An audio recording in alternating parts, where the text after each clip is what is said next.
just walked the talk. I'm left to nowhere, no place to hide. Out in the open, like ashes in the sky. I quit the illusion.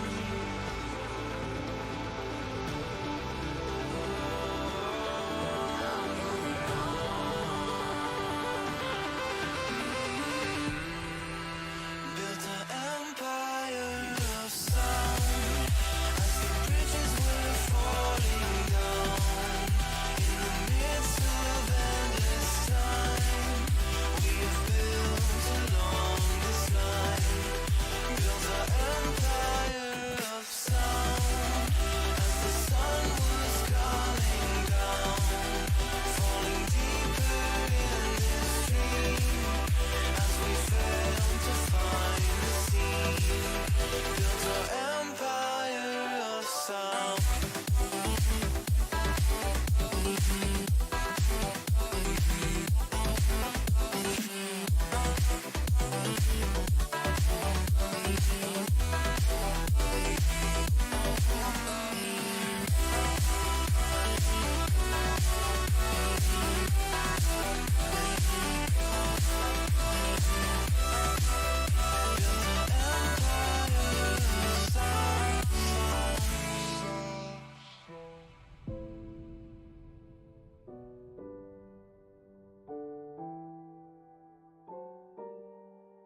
Hello everyone and welcome!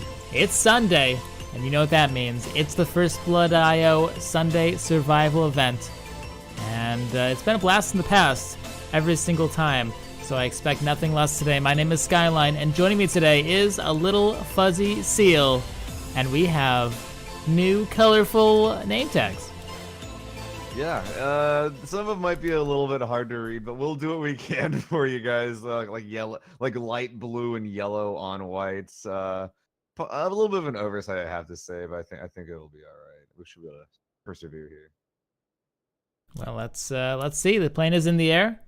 Our players are about to drop down and see what they can do. We have, I think, 19 teams in the game. No. We have 16 teams in the game today. 16 teams, and well, all of them. The number on the top right, we have 17 teams. We have 17 teams actually. You're right. I didn't even think to look there. Oh man. I was doing math in my head with the players. But yeah, all of them want the chicken dinner, and we have a plane starting in the northwest, making Georgia Pool and Zarki very strong options for teams. We already see one going to Zarki. Well, yeah, real quick, speaking of chicken dinners, we also have our prizes for today, like up and figured out. And it's gonna be some Amazon Echoes for the squad that gets the most points across the 4 games we'll be playing. So that's a really interesting prize, actually. I think that's like the it's like the home assistant, right? Yeah, I have the dot. I have like the mini one. It's cool. You just be like, Alexa, do my laundry, and she's like, okay, I'll go do it. It's great. It's great. I couldn't live without it. Make sure you get the attachment that comes with arms, I guess, that can actually do things for you. Oh god, that'd be just terrifying. I use it as a music player. Yeah, it seems pretty good for that. All right, so our teams have started to do what teams do, and that is loot. That's a lot of vehicles very early on. They just dropped and we're like, all right, we got them all. Got all the vehicles. Yeah. That's actually a pretty cool play from Elite Force, because there is currently a squad that is a team no one, if I'm not mistaken, that is chilling in Southern Georgia. And Southern Georgia usually provides squads with everything they need: loot, vehicles, and a decent transition route to get in the zone. But with 3 vehicles being gone, man, they may have to hoof it. Oh, I guess they don't. It doesn't really matter because we have a West Side zone anyway. Come on. That circle is absolutely perfect for them. Look at that. That's I haven't seen a circle like that in a while. So this is shearing off a lot of the land. Of course, when you get a circle like this, you wind up having a particularly dangerous time. Well, the first circle is particularly dangerous, but the second circle is quite average after that, because of what it's going to do is just going to cut out all the water. One can only hope. That is probably going to happen, like you said, though. So pretty much, in my eyes, that makes a lot of these compound grabs that happened even earlier a lot more important. I'm actually pretty surprised to be seeing Elite Force driving all the way down to Prim, because if they just had one guy just kind of trash looting the West Coast, they would easily have first dibs on any compound. But as it stands right now, that Elite Force squad team, that Prim team, the GACA team, as well as the team that is currently in Southern Georgia, those 3 squads definitely should have first dibs on the compounds here going into the mid game. We have, well, Primorsk is actually quite a strong location here as well at this point.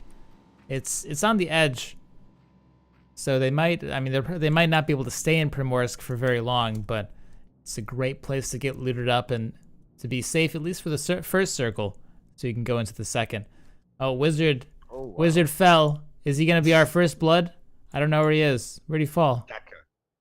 Wizard, he's nice and alone there in the bottom left, like dead center of the current circle. And actually, I'm looking around for his team. That's a player from Shack Dwellers.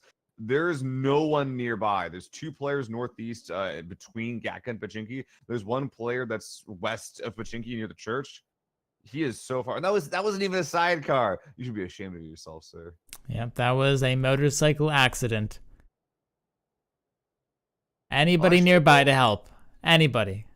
Happy Honey Badger's coming. Oh, I like that. And I'm thinking about it actually, and sidecars recently have been pretty mean. They've changed its weight as well as its tilts, if I'm not mistaken. It being lighter means it's a lot bouncier, and that can make it very, very hard to drive. Although Honey Badger looking like he's just driving over this with absolutely no problem at all. Just getting a little bit of ego on Wizard Cow. I think they should be able to get there in time, if I'm not mistaken. Yeah, it should have a little bit of time to spare. Just some looting time in the early game wasted. Well, we'll see. It looks like he'll get it. hits It looks him. like he'll get it. It looks like he'll get it. Unless he hits him, Okay. but he doesn't. Didn't happen. That'll be a successful revive, and we'll keep all 67 players in the game.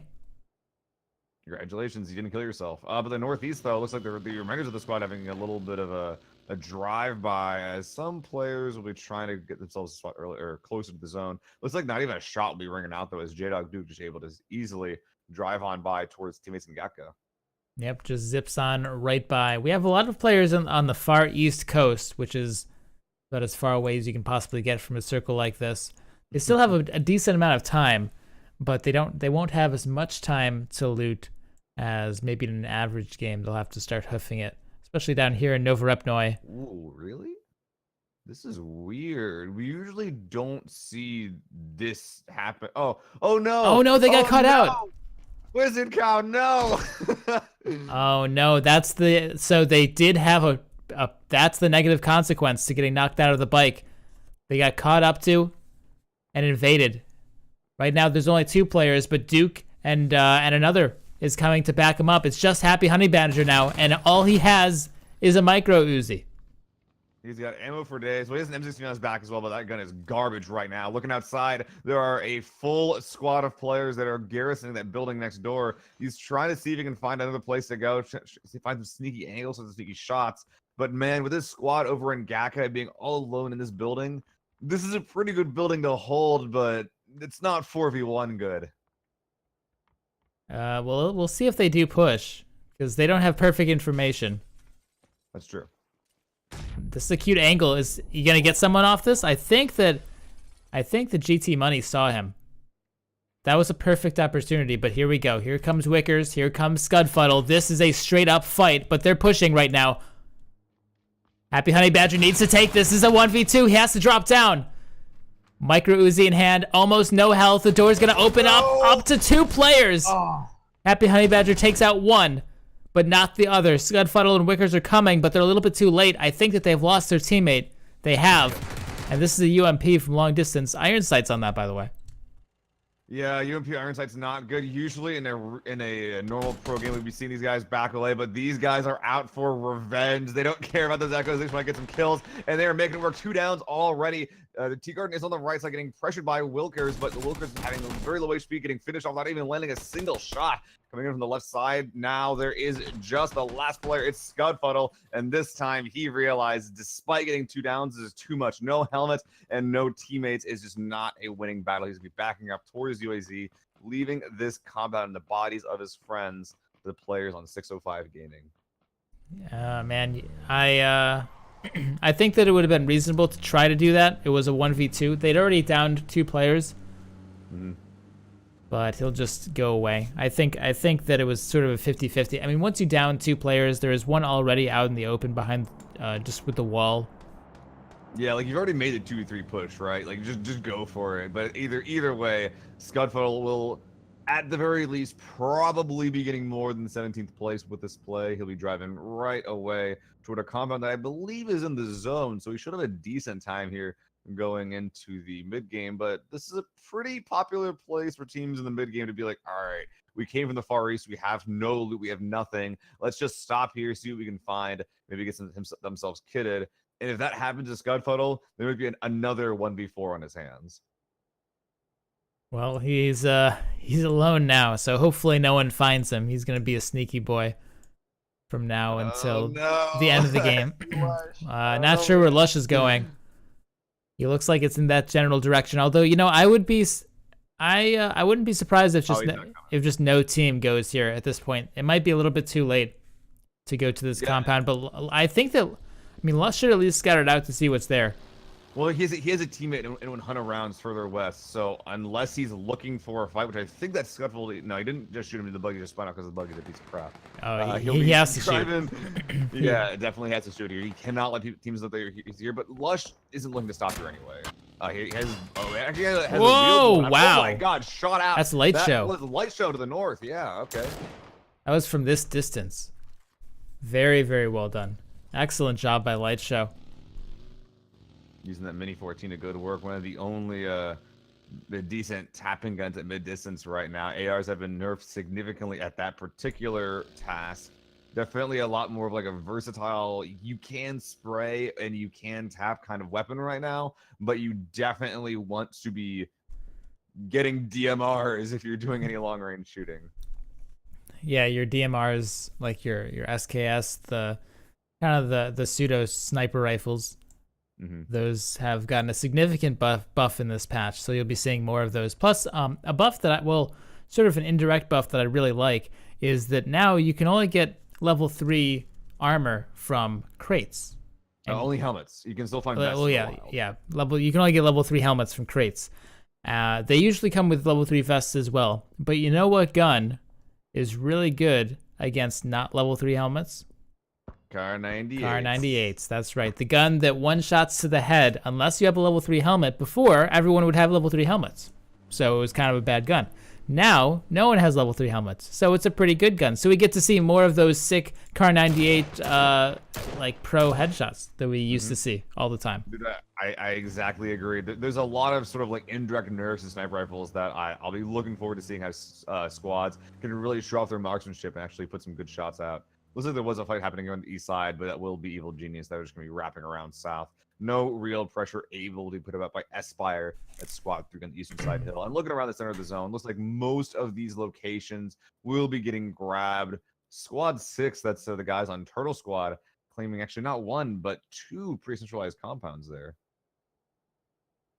Yeah, the center is quite packed already, but where is Undead going? That's the question. He's going straight past Ultra on the road. Robin isn't there to take shots. I think he'll get away, although he has taken a bit of damage. Undead will be able to just barely get away. I mean, still, they can technically still see him, but he's gone. Ulrich went by as well. He took 1 shot to the shoulder or so, but he'll be safe as well. Where are they going to go?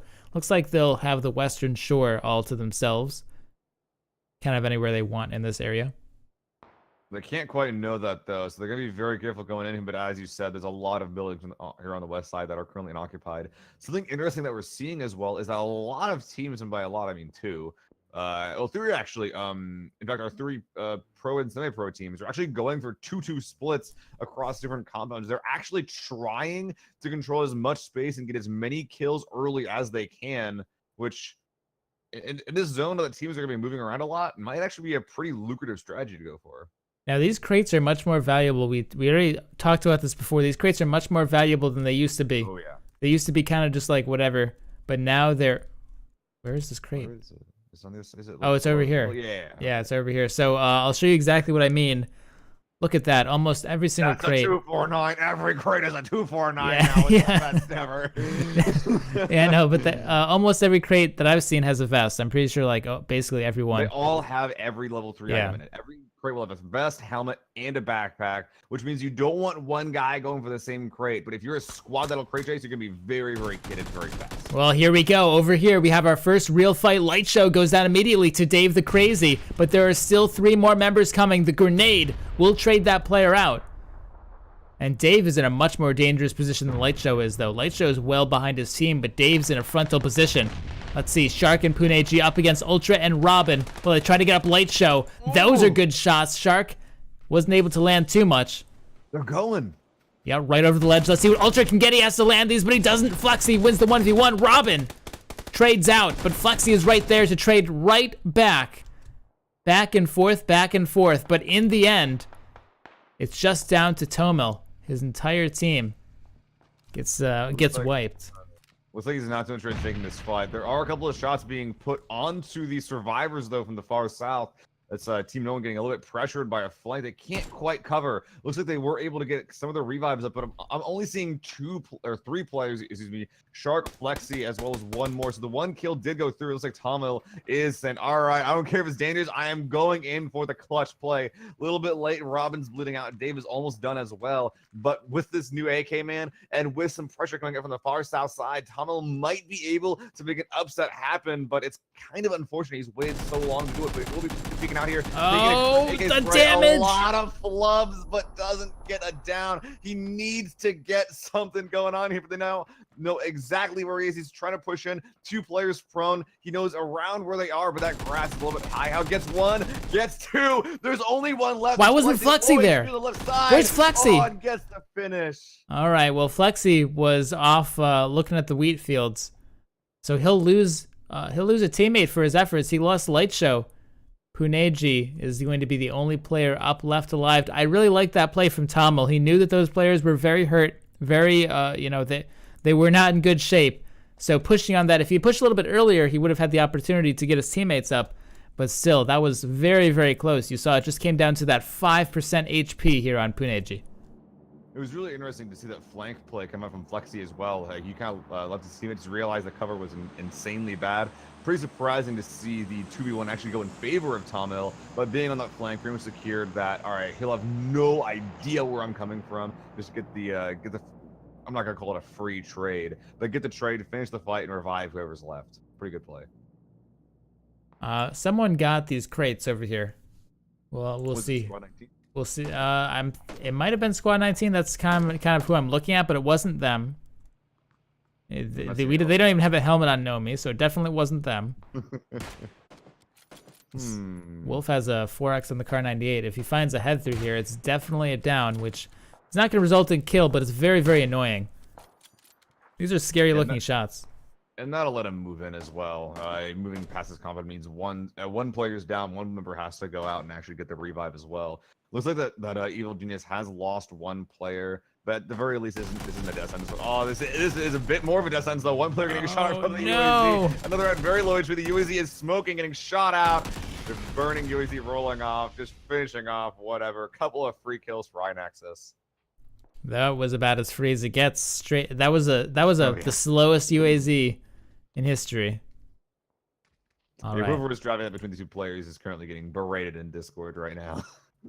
Here we go. This is our next circle. And this one is just centered up away from Georgia Pool. No one was there anyway. And our teams did a pretty good job of just being exactly where they needed to be, really. Looking around, I think Saints from Squad 7 is the place to be. And, there's only 1 player up left on this previous squad, Aspire. They had a previous UAZ accident, and they will be getting knocked out to 15th place. 46 alive here in the 3rd circle. That is Aspire down. And we're down to just 14 teams. They're not full squads either. Puneji and Flexi, the two survivors, will find themselves a little bit of a dip to survive in. They actually claimed the same result they did previously, which they get pushed. You know, they lost 2 players the first time. I think against another 4v2, there's only so much you can do. More players that just kind of like rolling up onto the south side compound, though. That's 1 player from Old But Gold will be going down to that scout. This squad does apparently... No, they don't have it down. They're just finishing off their down previously. There's something happened here, man. That buggy is they just rolled in on a buggy. Right? They rolled in on the car, it looks like, and just got shot down.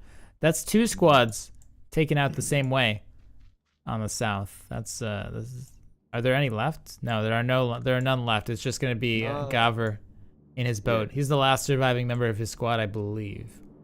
Yeah, I think that's right. So I don't see anyone else around, unless it's squad 5, which I'm not sure. Colors are very, very similar in this new patch. Look at that. Looks like they eventually landed around. 100 rounds getting a down on to a player from Outcast Gaming. That's pretty far to the north. Not going to be anything coming from that, probably. But it's going to be anything you can do to remove helmets is good. Mert got himself a care package. Oh, that's good right now. Mark 14 is insanely good right now. That extra damage, as well as the reduced recoil, means that it's kind of like the old M16 in that it's good at long range shooting, but also if you're at close range, put on full auto. I don't think there's anything else that has higher DPS than a Mark 14 on full auto. Mark 14's a pretty good gun now. Definitely, definitely. We saw it. I mean, we've seen some sick plays with the new Mark 14 in a couple of the events that have been happening earlier this week. So I want to see what happens with it this time around. So into the circle comes, I believe that this is Vengeful Vandals, team number 16 on the eastern side. The only team left to come in is really just our Georgia Pool squad, and they have a clear path, so they're fine. They even get another crate potentially. Oh my goodness, that would be crazy. 2 players with level 3 armor as well as an M24. M24 probably the most boring of the crate guns, but definitely something that can put a solid advantage on the team. But the armor is the big thing I'm looking at. 2 players, 2 tanks that'll be walking into this end game. Meanwhile, Skyline in the middle of the circle, there's a lot of squads that are taking pot shots, taking carnage shots at each other, which means a lot of armor, specifically helmets, will be missing between these squads. While meanwhile on the north side, yeah, they don't have a great spot, but they have 2 players that are literal tanks and also have some really nice crate guns to back up their current position. Yeah, well, what I really like about this new patch is that, well, actually over here, Scudfuddle, they're the same color, but Scudfuddle took out Anatolia. Friendly fire! Just like that. Yeah, I thought that was a bit weird, but Scudfuddle does win the 1v1. It's kind of, I'm surprised that he was so far away from his single teammate. It'll just Maybe be. they're linking up. Maybe they're just playing solo sneaks. But either way, one will be going down. The circle has popped as well. It's definitely going to be Turtle Squad. It's Squad 6, dead center that is going to be liking this one. Meanwhile, on the south side, you know, they're not forced to move yet, but that's not a great spot to be. There's 3 squads that are all crunched up in the same small area. At some point, something's going to give, and it's probably either going to be this circle or the next one that's eventually going to force their hand. Well, we'll see. Now, the squad that got 2 crates, which is a significant advantage right now, which I like. Crates before were like, whatever, you get a crate, usually doesn't matter. Now, if you get a crate, it's quite a big advantage. So we have our northern squad with 2 crates. We'll see if they can use it. Now, they have a very bad position. They probably have the worst position in this entire circle right now. We'll see if they can make their way in alive. You know, I actually don't hate it. And it's only because this mountain, they can actually push up this mountain and engage the squad that is currently in the northern compound. And I say they can, that is really their only play. Unless they want to drive across this field and crash a compound, that is their only play. We currently see Sixmo taking this route, sort of riding the ridge. And now to be careful, we do see a squad over on the far right that is prone behind the ridge. It's going to be a pretty good spot to punish Sixmo if this fight happens. But looking at this current route, Sixmo is just scouting. He isn't actually making a squad push. He's just making sure this play is okay for the rest of his team. But look at that. The shrink is starting right now. If they don't make a play happen soon, then they're going to be a lot of trouble. Well, here we have Flexi and Puneji, our duo, left from Team No One. They did make their way into the circle. They have this bit of lip to play with. But let's take a look over here as Sixmo does start peppering in shots on these yellow houses. Does a decent amount of damage, but they still, like I said, this full 4-man squad is still outside of the circle. They need to find a way in against quite a lot of players. They need to kill someone. It looks like they're trying to take that ridge, but realizing it's occupied means they can't quite do that. They really just have They have no other options besides pushing this combat. Beautiful Death as well, getting shot from the far southeast side, going in a little bit too far, locked to, one shot. Has to go down, but it will be AX Explosion, getting that down on the left side. Meanwhile, on the far right flank, Iro trying to get shots on the Flexi, who's currently covering that side. This compound, because they didn't push it right away, is currently being covered by not only the squad that is inside, but by the right and left flank by 2 different groups. This push is so difficult. There's actually no way for Squad 20 to push into this compound without getting shot by some other squad. There's still all 4, however. That's big. And they managed to snipe sneaky through a window or something. Quickly taking a look at the rest of the map, we have some teams who might be struggling to make their way into the east. I want to see, though, if we can survive here in the north. Sixmo and Mertgunger are pushing. They're going for this. They have to right now, I think.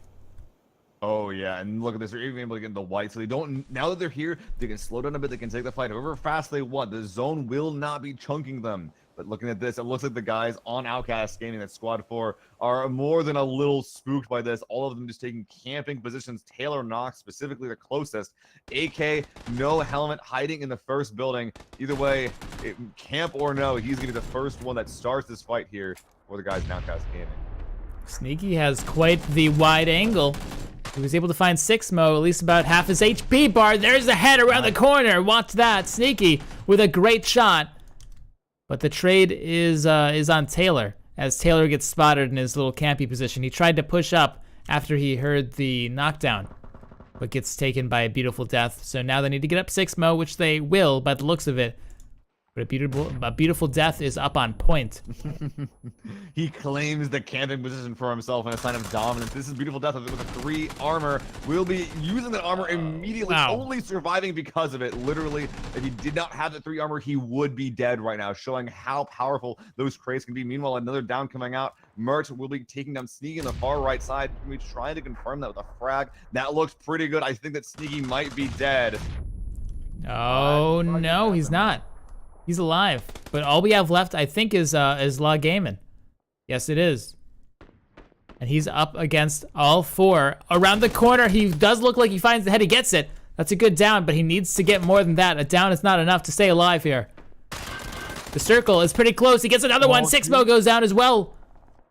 Gaiman gets 2, but can he get 3? A beautiful death around the corner. Only needs to hit 1 shot, and he will. That'll take out the squad, and like we were talking about before, the level 3 armor was instrumental to them staying alive here.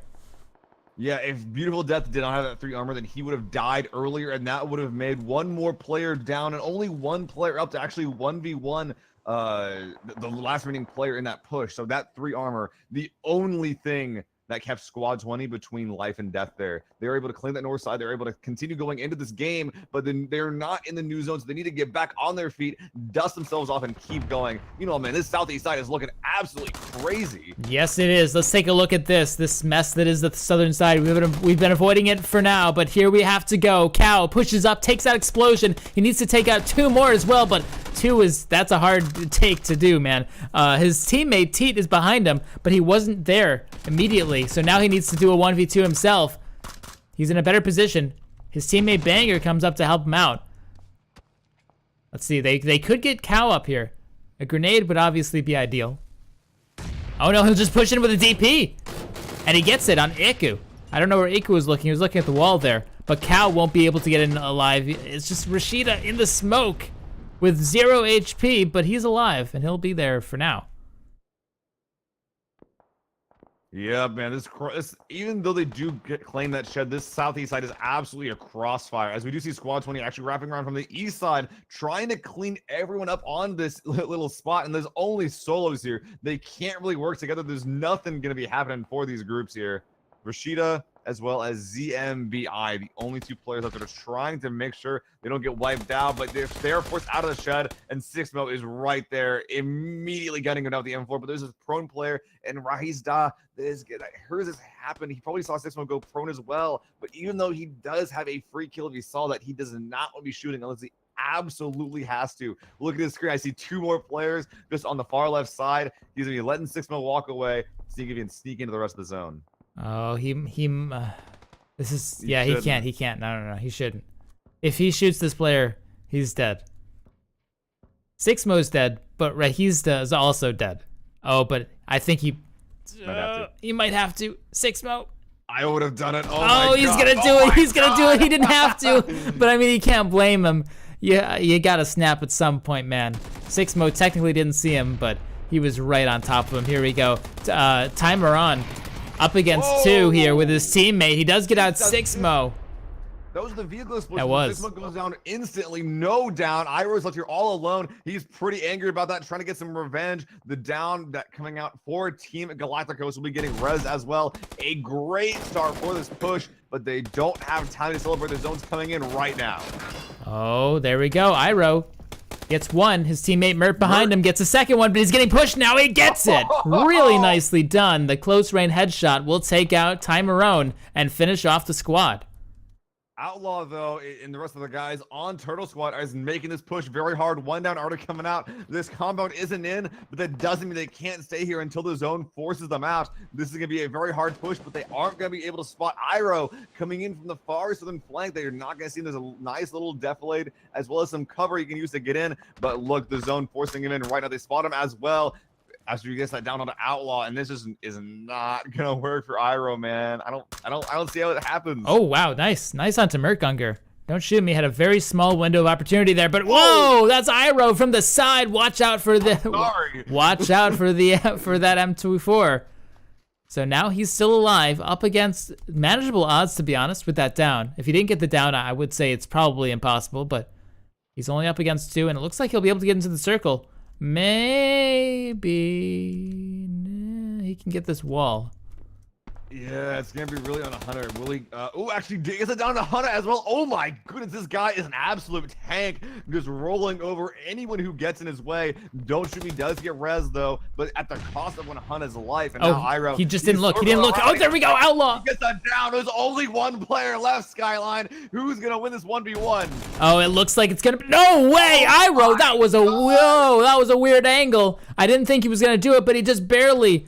In the second that player was available to shoot at, gets him. So Iroh wipes the entire squad, 1v3, absolutely fantastic. And now he's up against nothing but some Beach Boys, which is pretty hard, actually. This is good cover. This is pretty hard. And iGluttony is still out there as well in the water. So oh my God. Right now, you know, I've got to say, I don't think that there's any breaking this position. I don't think Iroh is breaking this beach position. It's just, can he stay alive and get second place over Gluttony?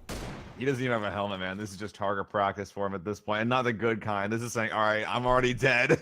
Who's going to win? But if he is able to identify that there is, in fact, a boy on that boat, then he should be able to be like, all right, maybe I should play this a little bit more passively. And I think that he will be figuring that out at this point. Look at that, chugging the energy drink, not going to be peeking anymore. Like I said before, no helmet means that one shot to the head will end his life. That being said, looking over here, still deciding to peek with the M4, not even the sniper rifle, to see if he gets some cheeky shots. But man, I don't think it's going to matter. It's just a fight between second place right now. Well, we'll see. I think that, I mean, Gluttony is technically in more danger than Iroh is. Gluttony is also at lower HP, but still, one shot is all it's going to take to end this game right now. Of course, if you want to take out the 3 squad, it's going to be 3 shots. But, you know, here, proning, yep. So Okay. you can kind of get by process of elimination. He can look up, and these players have the info that there are 3 teams with 5 players left alive, which means there's got to be someone in the water if you're Iroh. He knows that there's someone in the water, and this is probably a full squad in front of him. I'm really glad that he's decided to actually try to play survival rather than just rushing in. But it looks like Gluttony running in here through the. Oh, okay. see you later. Good shot, and Iroh played that exactly correctly. I really like the way that he actually waited here. We'll be finished off by knowing that is not a game you can win, but I'm really glad that Iroh decided to hold back, wait, and confirm second place for himself, then actually, you know, make his play previously where he got the 1v3, just make it as worth it as he can. Well, it was pretty good. Really, really good job by Iroh. I mean, well, let's see. What's the second part of his name?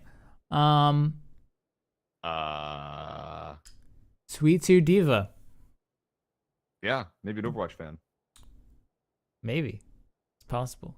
Diva's a pretty cool, pretty popular character, so I've heard. So anyway, really, really well done. And for the squad, that's actually 13 kills total. 6 just on Iroh. Nomi didn't do too shabby either on the inevitable winners of the game. So fantastic job there. Don't go anywhere, guys. We still have 3 more coming up. We're going to Miramar next for our second NA server. And then, well, we'll just go from there. So anyway, guys, we'll be back. We're setting up the second server. Should only be like 5-10 minutes.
Hello, everyone, and welcome back. This is game number 2. Last time we were on Erangel, and this time we are on Desert, as it has been renamed this past patch. I don't know. In the map browser, they changed it from Miramar to Desert.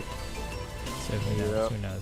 In case you really didn't know between the two maps you had access to, which one was which, we now know by process of elimination which one is the one with a lot of sand and which one only has a little bit of sand near the coastline. Very small amount of sand. Yeah. Next, I heard a source at Bluehole told me that next patch they'll rename Erangel to Grass Islands.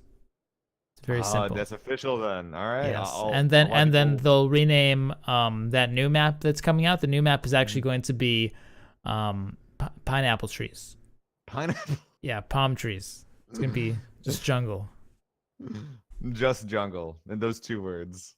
Yeah, it's a jungle. That's the name of the map. Small jungle. All right, guys. Well, this time we're on Miramar. And, well, our plane is in the air. Most of our players have dropped already. Still have 17. And, well, let's see where they go. Only finishing up scoring. Look at this guy. Scoring the players. I'm sorry, it's taking a while. Jeez. Well, we have some new stuff up on the northern side. The plane was very, very far away from these money areas up in the top right in the northeast. Camp Military, and the new city as well up there, Torre. Now,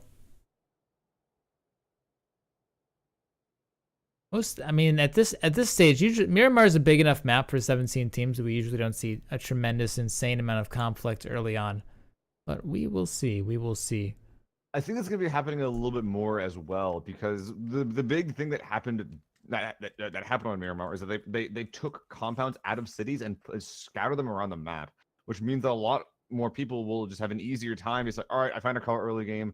Now I'm just going to drive around on the edges of the map, just find loot that way, rather than contesting cities. So if fights do happen, it might be between squads, solos, or just random groups of players that are driving around for loot rather than fighting intentionally in cities for loot.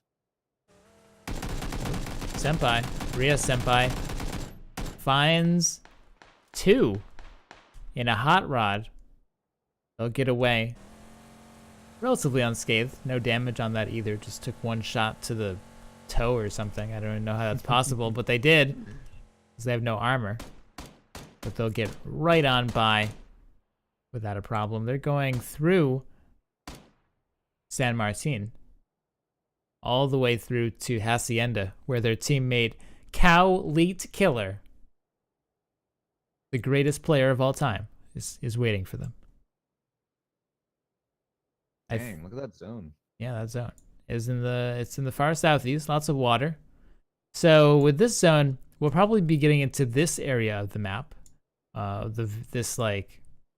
the map it looks brown and black, but it's actually the greenest area of the desert, because it actually has some grass and trees and such. So maybe not so much desert this time. Maybe just more trees and grass. Yeah, and this is a really fun area to fight in, honestly. It's kind of like a really compacted form of Erangel, I feel. There's a lot of really tight ridges, there's a couple of trees, and a lot of compounds interspersed between these various areas as well. I really do hope we get to go down here, but I wouldn't say no to a Lost Leone circle either, because that's going to be its own kind of personal hell for these players. And isn't that just fun, just watching these guys suffer? Yeah, it is true. Los Leones would be really interesting. We'll take a look at that city as we go down. I feel like it'll almost certainly go down to the fields, but we'll give you a shot at Los Leones in a little bit to show you what that city looks like. In the meantime, though, before we do that, let's go over here to Jimmy Joker, who seems like he's spotted out Alpec up on the hill. Alpec, though, decided to just keep on moving. These players are a little bit close to each other, mostly Jimmy. Not sure what Jimmy's gonna do. Does he have a vehicle nearby? No. He has some bullets nearby, though. He's getting shot at by Alpec now, who decided to poke back over the ledge. This is an SKS with an 8X, which is a really good gun to be shooting at this range from. But that doesn't make the shots very easy still.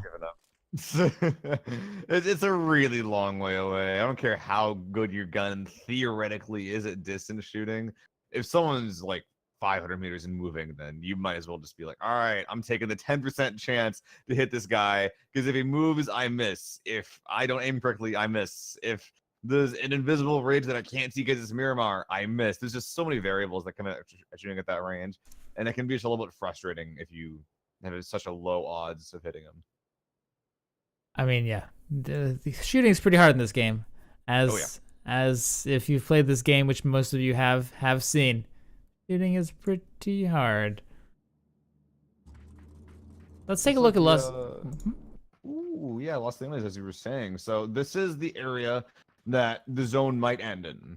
There's a really urban. A couple of buildings have been taken out around here. We can see the airbrushed outlines, like the echoes of buildings that used to be here at various points. But it is still by far the biggest city here on Look the at map. that mess. And, yeah, there's a lot of garbage here that Someone pick this up. you know, just imagine if someone was like, sitting here on a little ledge, they could shoot you if you're crossing the road. If they're sitting in a window and you're crossing like an area at that point, they could shoot you there as well. If there's a lot of fighting here, it sucks and it's terrifying for everyone involved. But if it happens, then you can bet that people are gonna be taking advantage of these high construction sites, of these tight windows, of all of the little nooks and crannies that they can to try to get as late a position as they can here in the game. Yeah, and vaulting like broke this area too. Like it was Oh, it it was did? clearly well, I mean, it wasn't. No, it didn't like break it, but when vaulting, I mean, just vaulting makes this area even crazier Oh yeah. because you can just do whatever you want. So got a little taste of some of the stuff that might happen if we go to Los Leones. So we have pretty much two options: we either go to the green grasslands of peace and tranquility, or we go up to Los Leones, the real mess up there. We actually have a team that's gone way, way, way up north, up in the Oasis area. What do you think about these new northern areas? I guess they're not so new anymore, but Well, actually, this has been updated. Recently, Oasis was updated. Previously, it was absolute garbage, and now feeling pretty good. A lot of buildings around, a lot of loot as well. But what was that in the kill just? Was that Lipson that just got a devil somehow? yeah, Lipson just got our first blood of the game. That was a stray kill. I mean, we can try to find where it was, but Oh, was it down in a kill? yeah, it was just a down and a kill. Oh, okay. Yeah, it was just down on the kill. It was he probably just found him across a hill or something. But over here we actually have a real fight that could be brewing up potentially. We have Rita and Timarone versus two, GT Money and Tea Garden, and they're very, very close. Tea Garden is acting suspiciously enough that he probably knows someone is here. That's 9 versus 17. In other words, 605 Gaming versus Team Galacticos. We saw a pretty decent fight from Galacticos last game. We know that there's some pretty good shooters from that, even if they can't fight against the semi-pros. We know that they're pretty good. And it looks like, look at this, Ty Maran covering that far south angle, trying to hold a really cheeky angle. He knows that someone is around here. He knows that someone's going to cross us soon, but he also realizes that I can't hold this forever. The blue is here, and I don't have infinite meds. He has a good amount, but he can't sit here. You will be seeing maybe Tea Garden. I saw him at the very least. Yeah, he knows. This could be dangerous for Tea Garden because Timron has the advantage here if he peeks. He does see him. This is big. He's gonna land the shots. This is an open target. He lands a shoulder. Oh my god. On Tea Garden. Crouching does improve your aim. And he just chose to stand. Grenade comes out a bit short. Tea Garden gets back to the building. This pretty much means that Rita needs to make something happen. They know exactly where the second player is, where Ty Maran is. But Rita is still a wild card that could be used to. Look, we actually see a bike on the rest of the road. This is what they will be fighting over. This is what they'll be living or dying around. There's no other way around it. They gotta kill each other for that bike. Yep, that one right there. Doesn't look like either of these teams have a vehicle, so that bike is very, very important, and it's smack dab in the center. Here we go. Rita now pushing up forward, trying to get something done of his own. Now, these players are all in the blue right now.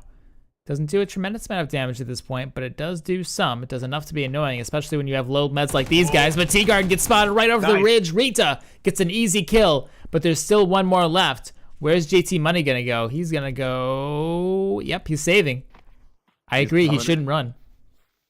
Yeah, 1v2 still doable, and you want to have as many players going into late game as you can. T-Garden is in a lot of trouble, though. But, oh, look at that. Watch Oh this my M16 with the gosh. kickback. Oh, Ah! doesn't hit it. This M16 Ah! recoil is just too much, man.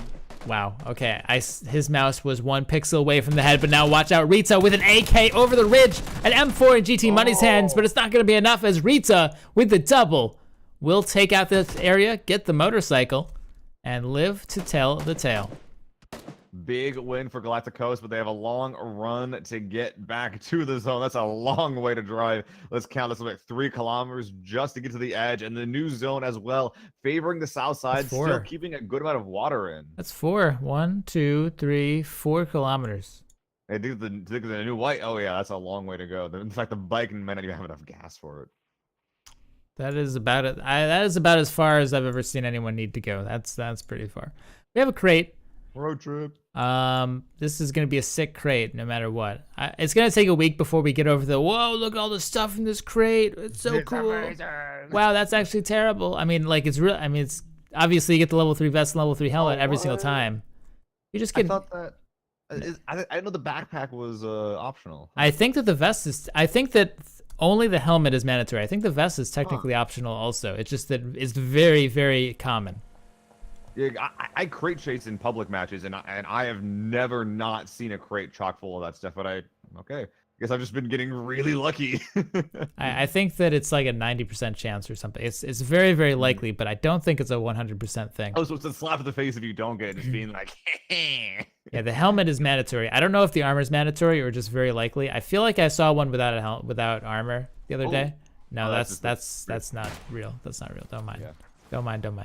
And Parados and Mr. Power over here spots the 2 players on the bridge. Oh, there's a head available. He won't take it though. Barely miss. Yeah, they have a pretty good elevation advantage here, but that those 2 Mustangs, man, they're gonna be able to easily speed away if they want. Look, Lightshow's doing just that. They have a zone, they have a bus to catch, they gotta go, and this is exactly the right play. Look at that, 2 more players, reinforcements coming in from the west side. They really, Shark, you really shouldn't be there right now, buddy. Shark getting in the car, and he's out of there. See you later. Yep, dripping down below. So now he's not in sight of those players anymore. He'll be fine. Over here, Dave the Crazy has his vehicle drive by. He did have a shot at killing that player with the AK, but there were still difficult shots. The hot rod goes pretty quickly. So RF can. I love it. I love this new car, by the way. It's the most fun thing in the world. It goes 150 max speed, the same as the bike, but it suits 4 and also has the capability for even dumber explosions if you just run into things at max speed. It's awesome. I do like the car. It's it's really cool. And fast. It just doesn't accelerate quite as quickly. It doesn't go quite as well over rough terrain. It's also very it has lower HP than normal and car, it has low so clearance. if it's smoking, yeah, there's a lot of accidents that can happen, and also like a lot of those bumps, kind of like the Dacia on Erangel. Like if you just bump, you just hit something, you're like, what was that? I didn't even see it. That happens a lot with the Mustang as well. Or excuse me, the Murado. Oh, we got Earn TV. Pressed F. Where's the bike? He was respecting too much. No, he was in the same vehicle as Reek. He was just too respectful. He pressed F to jump out of the car. Have you seen the license plate on these off-roads? I have now. F2 honk. Wow. That is actually pretty. I've never seen this, and it's also Pachinki. Oh, I didn't see that one actually. I also was the F2 honk. No one has been here. F to honk. That's pretty sick. That's pretty sick. I didn't know that. That's pretty. That is pretty cool. Nice little Easter egg there, Blue Hole. I see you trying to trick us. Now Flexi and his teammate, they're coming into the eastern side of the circle. There are players here at western side. That is a brave set of players. 3 players in a sidecar in this terrain. Oh my goodness. Where's that 2? That is 3. That is 2. That's 2. It's 2. We can see. It's 2. Definitely 2. Can confirm 2 players in this bike. And looking ahead of them, we do see Light Show as well as the remainders of the guys on a team no one are pretty split right now, claiming various areas on the southern side. It should be fine. Playing edge in this kind of circle is pretty uncommon, But there's a couple of teams that are scattered around here. But the center is where the action's going on. As it looks like Oh no, one Cubic. player is about to die. He got caught out. His bike might Wow. have been a bit flipsidaisical there. One more shot will do this player in, and it will land. So Cubic is not out yet, but it's looking pretty likely. Yeah, his team, there's no way his team's gonna come get him. So Cubic is out. All right. I just want closure, man. There you go. Actually got finished off with a mini from Don't Shoot Me. Literally a second from bleeding out, but there you go. On the northwest side, we see Galacticos finally arriving on the map. Not even the zone. We just see that they exist at this point. they're coming in. The center of the zone, man, is pretty crazy. Let's just count squads. 1, 2, 3, 4, 5, 6, 7, 8. They're within like about a kilometer radius of each other. I am They the count. probably won't have to move, but if there's a hard shift, that's gonna get really messy. There aren't any hard shifts in this game. Blue hole confirmed. Okay. Well, my mistake. I didn't. They don't really exist. Broadcast Ooh, is correct, Puneji will be taken out by Taylor through a window, and Flexi as well. Whoa, how did That's that happen? weird. But I Oh, think that's he's been not spotted covered out. I think that Light Show is the person who has his number. One more shot should be able to take out this player. He has the chance. Whoa, Oh. nice one through the bars. Light Show will get revenge and get Puneji up. Ooh, Actually, yeah. no.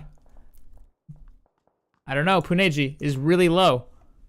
This is not a done deal yet. Oh. And Shark would have had to move in right away because he didn't. That Yeah, would be he's clean dead. going down. But they got one down, but they don't want to put good money in front of bad. You know, if there's other players that had eyes on that spot, they would be able to punish it. Little did the guys on Team Noah know they didn't really have that covered. But it's a really hard risk to take either way. Here we have AKA Boob. He's gonna get up Taylor. He was the one who did enough damage to actually take out Puneji. Puneji got shot once. That's why he was so low. The circle is over in Puerto Paraiso.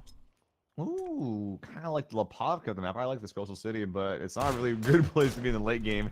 It is on the sheer side of a cliff. If you're there, then leaving is almost impossible. Fight breaking out now, though, between the guys on squad 20, the team ready. Yeah, this is particularly is Iro, the absolute monster from previously. He got himself a really nice 1v3 kill, and they're going up against 19. It's Evil Genius, which is also, by the way, another pro squad. This should be a pretty good fight if it does happen, but Team Ready does not have to push this. No, both of these teams are in good places already, but still, oh, Iro. Can't quite find the head, but the chest is good enough for Wolf. There goes Disciple as well. This player is on fire. He did a great job, a triple kill solo wipe in game number 1. And he's showing us that he still has the fire here for game number 2. Now that player will be able to get back up, but still, just a little bit of a show of dominance by Iro. Oh yeah, Puerto Press are now being crashed on the southwest side. Oh my god, no one even walking into the zone. 2 full squads that are having trouble getting in a third that has been knocked out of his car, and no one's coming back for him. That is the map. They're actually way up there. Oh. Yeah, there's a map bug, guys. So whenever you see players suspiciously outside doing nothing, that's why. Scudfuddle gets a couple shots onto Gavur Ahmet, who's doing some bike tricks over here with his teammate, his very terrified and scared teammate. Oh, that's gonna be Alpec down to Gaiman. This terrified, scared, and now dead teammate. Or actually, I guess no that's way he's coming back for it. Lagaminas? I think it's Lagaminas. Yeah, sure. It's a lot of letters, the various capitalizations that make it very hard to say. But either way, look at the southwest side. He actually will be stopping there. MTV, meanwhile, stopping on this crate. Definitely was not. He tried to go for it, but that's courageous. To think that no one's out around that crate. So I think he gets his just desserts there. As he does go down. In the meantime, though, Lagaminas and Taylor try to move into the circle, but they are not nearly alone, as a full 4-man squad is going in the exact same direction. Oh, who's gonna see who first? The kill advantage does go to Outcast Gaming. They might see him right now. I don't think they did. Oh, yes, no, they did. Taylor Knox is so dead. Getting spotted out first. No, he's not. Oh dead my yet. gosh. Now he's dead. Okay, so now we just have Lucky Minas left. He's up against infinity players, essentially, so he'll get taken out. No problem there. We still have Gavor alive. Some noise though. And Team No One coming from the east side as well. But if they take this fight, then Gavor might make something upsetting happen. Gavor spotting him down. He's prone to similar shoot if he doesn't have to. And look at that. Licho coming from the side. Shark as well getting the first knock. But this. Oh, is Gavor going to do it? No. Gavor, there's 2 downs. This is your chance. You gotta do something. He's gonna do it. He won't. Hit the kill button. His eyes show that he's not gonna do it, even though he has sunglasses on. All right, we have another circle. It's northwest of Puerto. I like that. Okay. It looks like that the guys on Team Ready have actually, after blooding the noses of, should they kill Evil Genius? We'll have to look at that in a bit because over here Frost goes down, but they just have one more member, I think. Wait, where is he? Oh, he's over here. He's over here. J-Dog, the last remaining player alive, over here for his team. He needs to. I mean, these are just some very, very difficult shots. He lands one though already. That's about all he'll get. I mean, this is pretty rough. I'm surprised that not all of them are peeking this player at once because technically Banger could lose this peek war.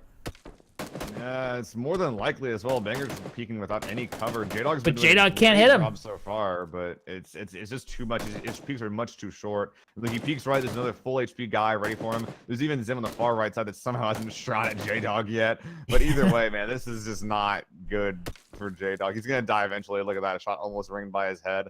This is just a losing battle. This guy's dead. This guy's dead. He's done and dusted. Although they're just not killing him. They're just not. Yeah, no one's killing anyone. ZMV, come on. Frost goes down, and now J-Dog will try to cross to get back to safety. He'll get there, so he'll be safe enough for now to heal up and do something while he tries to regroup. Gavor is still sitting in that ditch that he has grown to love and admire. We have Team 3, who wasn't outside the circle. They're zipping right on up. Now, if we take a look, actually, we can take a look at the circle here. We have this. This is pretty much the circle. Kind of crazy. Yeah, and this particular split that Team Ready is actually going for is a little bit greedy. 3 holding the south side with 6mo playing as a scouting role in the northern areas. They will have a zone center, so they kind of have to do this. They need to make sure no one shows up above them. But that's a really hard push to make. You know, Gavor Ahmed, our solo player, is literally dying. He's not feeling too well right now, literally at 1 HP. And he's going up against a 4-man. Oh this my is God. just not good. Look at this hillside, man. Yeah, Holy crap. good luck. Yeah, peek that more, man. You'll do it. Yeah, you got this. I believe Smera is he's gonna go for the execution here all the way around. I think we can just write Gavor off as a dead dude. Happy Honey Badger and Wizard take a tremendous amount of damage as they try to stand up and do something. But over here we actually have a compound. Ooh. With Jimmy Joker being alone up against 2. Got caught with his pants on fueling the gas station up. He will be hiding in. Yeah, they don't know he's here. They actually don't know he's here. He's just. I'm not sure if in this entire game anyone has ever actually died here, like in this particular shed. Yeah, like, I have no clue what that shed even is. Never seen in my life. Let's go up here as Tomo will start it off with 1. He has to still take out 3. He has 2 more teammates coming behind him to help him out. There they are, Ultra and Dave the Crazy. So this is a 3-on-3 up over the hill, but let's take a look at the next circle. That was okay. So this is pretty centered up. There's gonna be a decent chance for everyone to take the fights they want to take. Southwest side shows that there's a pretty much wherever you look, Skyline. Actually, there's pretty much a squad in the way of the zone. There's gonna be a lot of fights happening simultaneously here in the end game. These are pretty long distance shots. I would imagine that Anatolia will get behind that dip alive, and he does. So right now it's going to be, I mean, honestly, we have a lot of teams in the south who need to get in. And so we see the map does update, and we see team number 18 pushing up the hill. This is a very, very difficult push for them. And you can see how much damage they've taken already. Yep, and they're up against Slime Squad, who are pretty good shots, but all that definitely not quite enough cover. The cannon will be able to get that down pretty much without any reprise. But getting shot in the back. Oh no, getting absolutely lit by the guys on Team Ready. Just going out, peeking out a little bit too far, showing exactly what the players on the low ground are and are not allowed to do.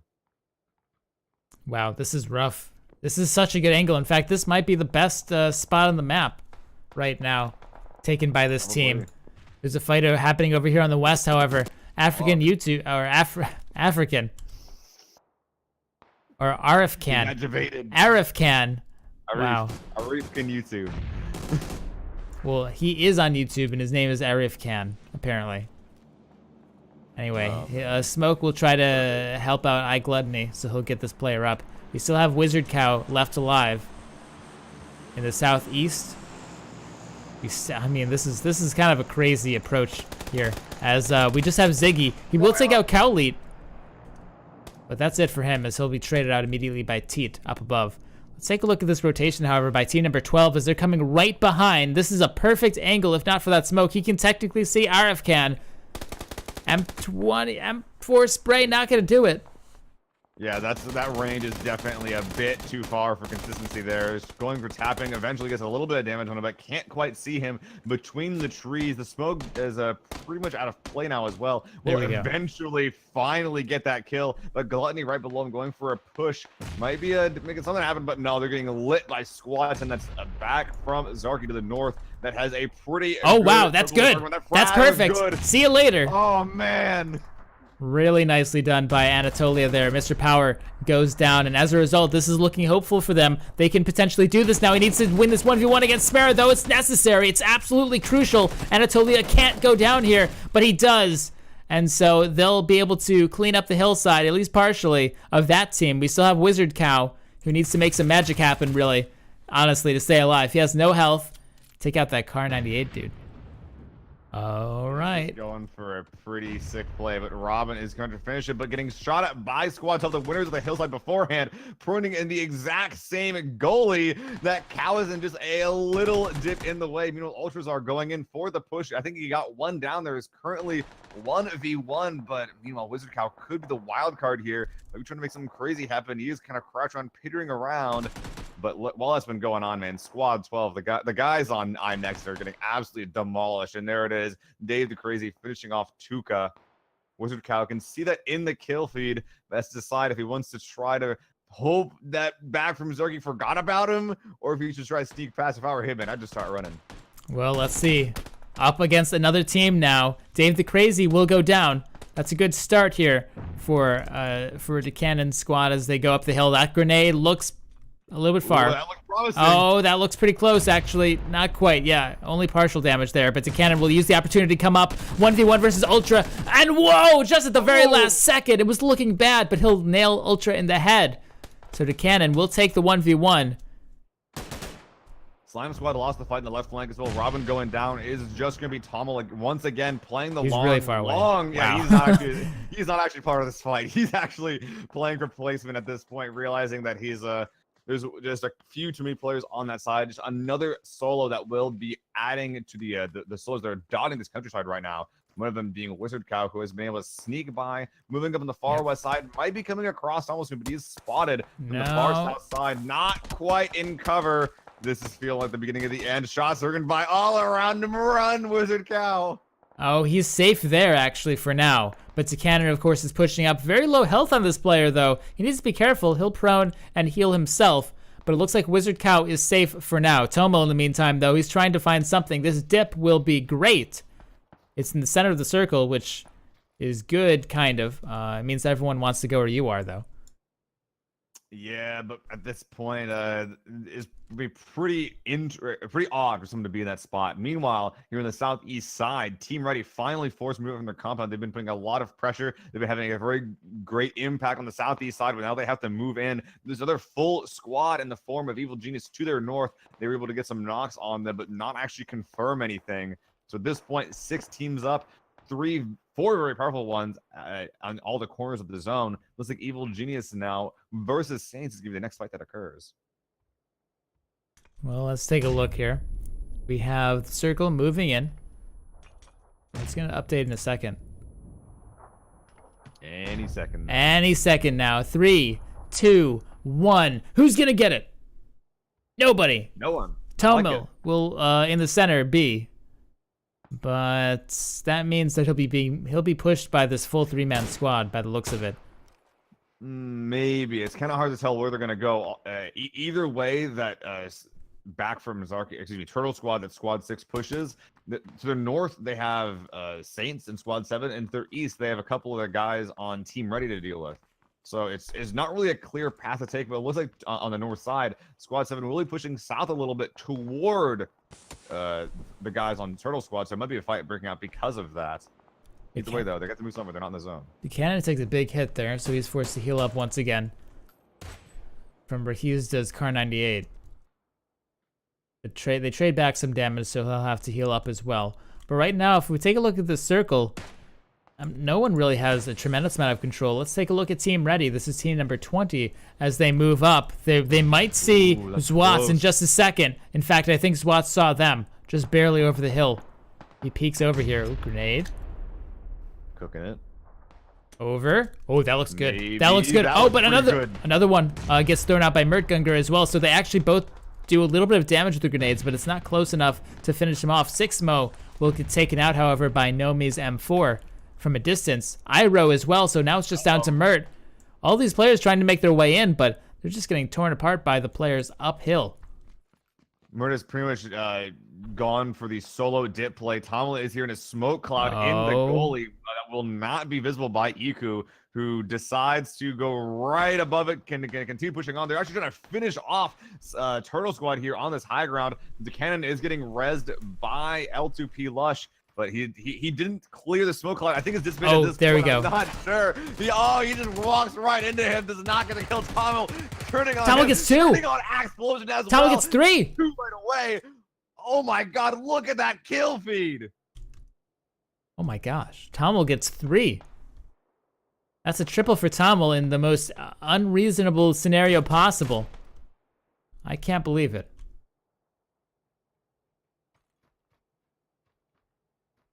Really crazy play coming out from him on this center side, though. It looks like the players on Evil Genius, the Squad 19, are pretty much in prime position to take control. Zwats, I saw him, but Zwats did not. Mertz trying to push up, confirm the kill. He knows he's in a horrible spot, needs to take whatever advantage he can get, but has bitten off more than he can chew. Team Ready getting 2nd place in game 1 and 3rd place in game 2. No wins, but good placements nonetheless. Meanwhile, Tomil, can he do it again? back from Sarky. Can he do it again? This time's a 1v4. He's currently just looting, getting what he can, but man, he doesn't know that a full squad is right above him.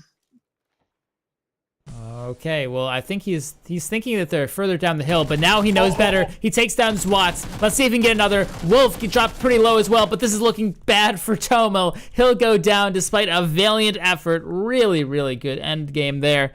Tomo certainly deserved the 2nd place for his team, for sure.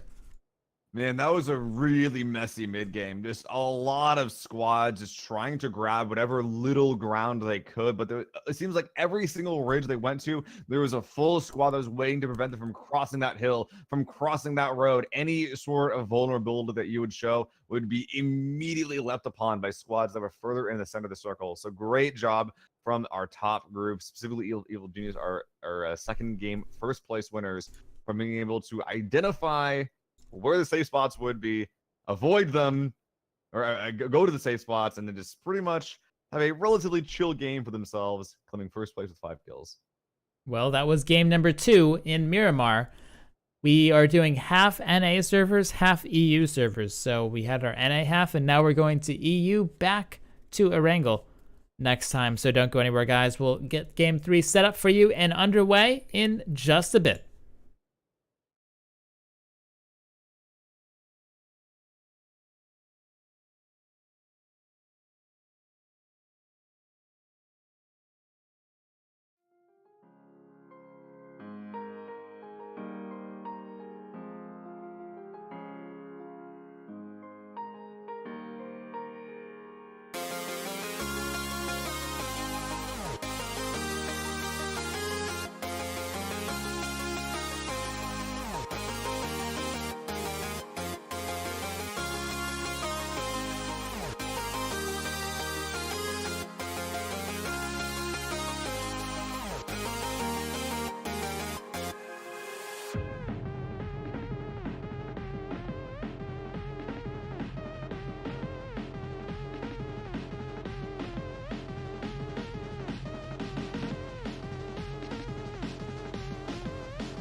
Hello, everyone, and welcome back. This is game number 3 of the First Blood IO Survival Sunday Jam Bam Flam event. What are you doing? It's really good. The Jam Bam Flam event brought to you by Skyline Seal. That's right. We were brave enough to put our names on something called the Jam Bam Flam event. It's not called that. That's unofficial. Unofficial. Skyline Seal, unofficial but official. First Blood Jam Bam Flam Survival Sunday. The longest title you've ever heard. Yeah, this is the official name is the First Blood IO Survival Sunday 4-man squad event. We're in the EU servers this time, so they should be popping off heads even more than usual. And we're back on our angle. The plane is spawned. You can see the path. You can see the barber shop spinny thing. Well, for whoever decided that was the universal symbol for barbershops. Starting off in the west. All right. So I have completed our scoring right now, Skyline, up until games 1 and 2. And I have our current placements for the squads after our first half. In third place at 143 points, it is currently the Boys on Turtle squad. Second place with 204. That is a 60-point deficit. Team Ready, sitting there, nice and pretty. And in first place, they've gotten 2 wins in a row, 15 kills total. It is Evil Geniuses with 245 points. That is a 100-point deficit between first and third place. But important to note is that our top 3 teams are all NA.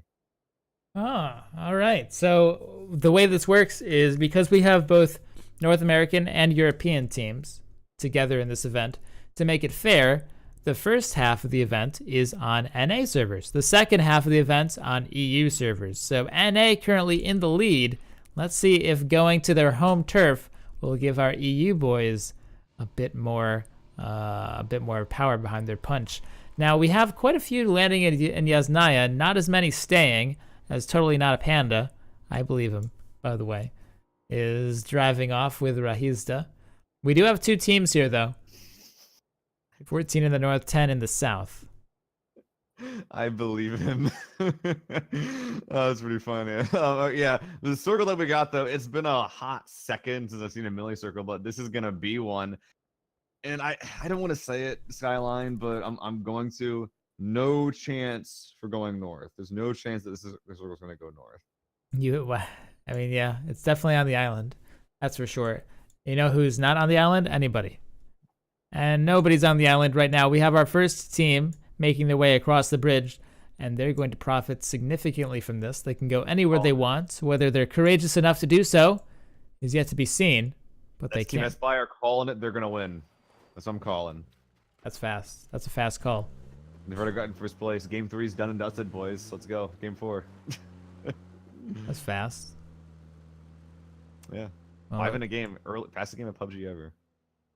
Well, we do have other teams making their way down south as fast as they possibly can. Dave the Crazy will get a knock and first blood somewhere. Rozak. Not in Rajak. No. I just went here because never mind. They're all in completely different locations. Oh, it's over here in Yasnaya. Who would have thought? So, Hey. in case you guys didn't notice, in game number 1, the map's a bit buggy. So, hopefully Blue Hole fixes that pretty soon. In the meantime, though, Really weird. yeah, it by is the weird. way. I'm surprised that anyone died in Yasnaya. This never happens. Not only it's weird because he's not as a big city, fights don't need to happen, but it's also especially weird because the apartments that Squad 14, that's old but gold, have grabbed for themselves is one of the hardest to push locations in the game. So the fact that the guys on Squad 10 that's back from Zarki were able to get not 1 but 2 kills is very impressive. And look at this, Ultrazar on the far right is already in the path of Gavr Ahmet. This might be a 3rd kill going out onto the guys from old but gold. Yeah, this is not something I've seen in months and months and months, is a kill in Yasnaya. Usually when 2 teams are in Yasnaya, they just both are fine, especially when you, like you said, in the apartments. It's very difficult to confirm anything off apartments. Here, Gavr is just going, I don't know where he's going, man. He heard him. He definitely Did he, though? He's creep walking around, and walking in buildings is louder than outside. And yeah, look at this. Ultratar is now crouch walking around. They heard each other, and now they're being very cautious. It looks like Gavramit's feeling a little bit better, walking a little bit faster, but he's not out of the woods yet. I hope he has a car to get out of here or something else, because he has to, number one, contend with the fact that half his squad is dead. Number two, actually get to the zone, which kind of like game one with the whole Galacticos situation. He's got a long way to go. Well, Ultra does know that someone's here. He's clearly showing that he knows that someone is here. Ghaffar Ahmad is probably safe behind this wall for quite a long time. This is not just a place you randomly, wander into. But we'll see if he goes for a play. He might want to. He might want to go for a play because they're down pretty early, so you got to take risks. Yeah, I'm not sure if this is the risk you should be taking or how early it is, but I can definitely understand the revenge play. I'd personally go for it. I would reel that kill. But he has found a little garage to hide himself in. I would be surprised if Backroom's Arcade had squats and actually loot this area. I really do feel like since, okay, he rounded the corner, he hasn't found a car, so I guess he just sits there. I guess this is his mindset right there. He's kind of run out of options as far as just running for the hills. The player Arif Khan, by the way, gets taken out across the map. Just he was found by a full 4-man squad randomly and taken out. Totally not a panda. Will defend his spot in prison. A spot that he does completely own. The island has been taken over by quite a few squads now as well. It's starting to get populated. H-Bomb got the first crate that dropped as well. So not only do they get the entirety of Millie Base, but they also get a crate as well as the Millie Island to themselves. Really good stuff for the guys in Espire. Ziggy even going for some compound looting himself, looting away from the military base. They're going to be going to this end game with a lot of stuff, Skyline. Oh, yeah. Absolutely. Oh, I was wondering where that fight was happening. I was like, someone's dying somewhere, and it's actually up here. Up here in Severny. Actively dying. Galacticos versus Squad 16. That is the guys on Vengeful Vandals. Looks like Galacticos getting a lot of trouble. 1v1 at the moment. It looks like it's just Dinks here on the left side with the SKS Ironsides finishing off the downs. Cover coming up from the left side, but it will not be enough. That player is going to bleed out. Trying to find the head, but can't quite find it. Reloading the M16 just in case. One of the worst guns in the game right now. This is not a good gun to use. His opponent wrapping around the right side. Now Dinks has to make a decision. Do I go for the revives or do I take the fight? Looks like he is going to be going back around for the revive on Jimmy Joker, who is almost finished bleeding out. Meanwhile, his opponent Ria Senpai going for the exact same play. And this happens, it might turn to a 2v4. Ria Senpai as well as his down teammate need to be aggressive after they come up. Otherwise, they're going to be severely outnumbered. Yeah, Rias, he only has one team member left alive, as opposed to all 4 left for the opposing squad. So they really can't afford to just sit here and heal. Otherwise, they'll be up against 4 soon enough. That grenade goes too far. Dang. It was cooked a little bit better. Could have detonated on their head, but that will be their res coming out onto one Galacticos member. Actually, on both of them. That's really good for them. Recently trying to find something, but man, this is not good for the Vengeful Vandals. They're just, they can't get aggressive because they lost the opportunity to, but they can't really run as well because they're in Severny. Like, this has to end one way or another where the zone is so far away. I mean, they have to go for it. They can't just sit here forever. The zone is really far away, like you said. We'll get a visual. Yeah, a little far. A little far. So they have to fight this. That's a flash. First floor is flash, maybe going in, but Seabeard on the right side getting one down, and he probably going to be a kill, considering that player has been down before. Yep, Jimmy Joker getting finished off there, bleeding out. His teammate Risa getting down the roof, but there is a trade coming out. 1v2 here. Seabeard, can he do it? He has the UMP, the best city fighting gun at the moment. Very strong right now. But it looks like he's a little bit stuck on the roadblock and will be retreating a little bit. He has to push that. He has to push that. Side. He really does. That res cannot come off. Seabeard has to do something, but he can get his teammate up. The res of his own. Okay, a decent play on its own. But if they push into Ria Senpai while the res is coming off, which it looks like but he gets him. Good from Beard. Wow. 1v2. And those guys on Galactics are very low, Skyline. What a reaction! Really well done by Seabeard to keep himself and his team in the game. He's getting up his teammate now. So Rios will still be alive, and they got a kill. So they're just up against two now. They got 2 kills. Oh, here comes Rita through, trying to do something sneaky, but he's all alone. He gets taken out as well. Seabeard gets a triple so far. He has 4 downs so far. 3 kills. Let's see if he can get the full squad wipe onto Dynix. That was way before That was Dennis weird. actually ready to help. Yeah, that was a 1v2 waiting to happen. I gotta say, Seabeard as well might be able to have an inkling of what his players. It doesn't exactly. Oh my gosh! Almost killing him, but Seabeard finally his reign of terror is looking to confirm the kill. This should be One it. more shot is on will take there, and it's finishing them off. The Vandals take the 2v4. Some beautiful shooting from Rias Senpai and Seabeard. Yeah. Okay. Let's be honest here. Rios shot one guy here who's with 1 HP. Seabeard went monstrous there. Seabeard basically got the team wipe, and then Rios followed up. But man, what a fight! What a fight up there in Severny. Jeez. In the meantime, we did actually miss quite a few other kills while that was happening. A decent amount of other kills. But Oh wow, yeah, 56 alive. yeah, 56. We missed quite a bit. Over here in Yasnaya, that sneaky player over here got killed. I know that much for sure. Ultrastar, I think, got a double or something in the kill feed. But suffice to say, a lot of stuff has been happening in this game. It's been pretty exciting so far. That fight in Severny was just a small taste of what's been happening around the map. But now we can see the circle is moving in. We have a crate over here that probably no one's going to get. Literally as far as it could get away from anyone else in the entire game. That's bad manner right there. A couple of squads have been able to make it in, though. Evil Juice on the southeast side being one of the big ones. They've gotten 2 first places, and they're almost playing like FaZe, I feel, right now, Skyline, where they're just always in the right spot at the right time. I really like the positioning going in this game so far. They've been doing a great job. There's a reason why they're at the top of the leaderboards right now. They've just been playing solid PUBG this entire time. Totally not a panda. Is he gonna drive in, or is he gonna try the bridge? He'll try the bridge. I like that play. Bridge camping is a Or lot he might just be less, here. Yeah, he might stop here. This is in the white. Okay. Bridge camping is a lot less viable, but it is actually being camped. We see someone from Squad 12 doing that. I think it's Mr. Power, if I'm not mistaken, on the northeast side. So it has popped as well. Definitely going south. Thank goodness we have our final end zone. There's still about a third of the zone being watered on the far south side, which means that some boats could still be used to remaneuver on the south side, which we see Rahizda doing. A couple of compounds empty on that side as well. 2, one in the east and one in the west there.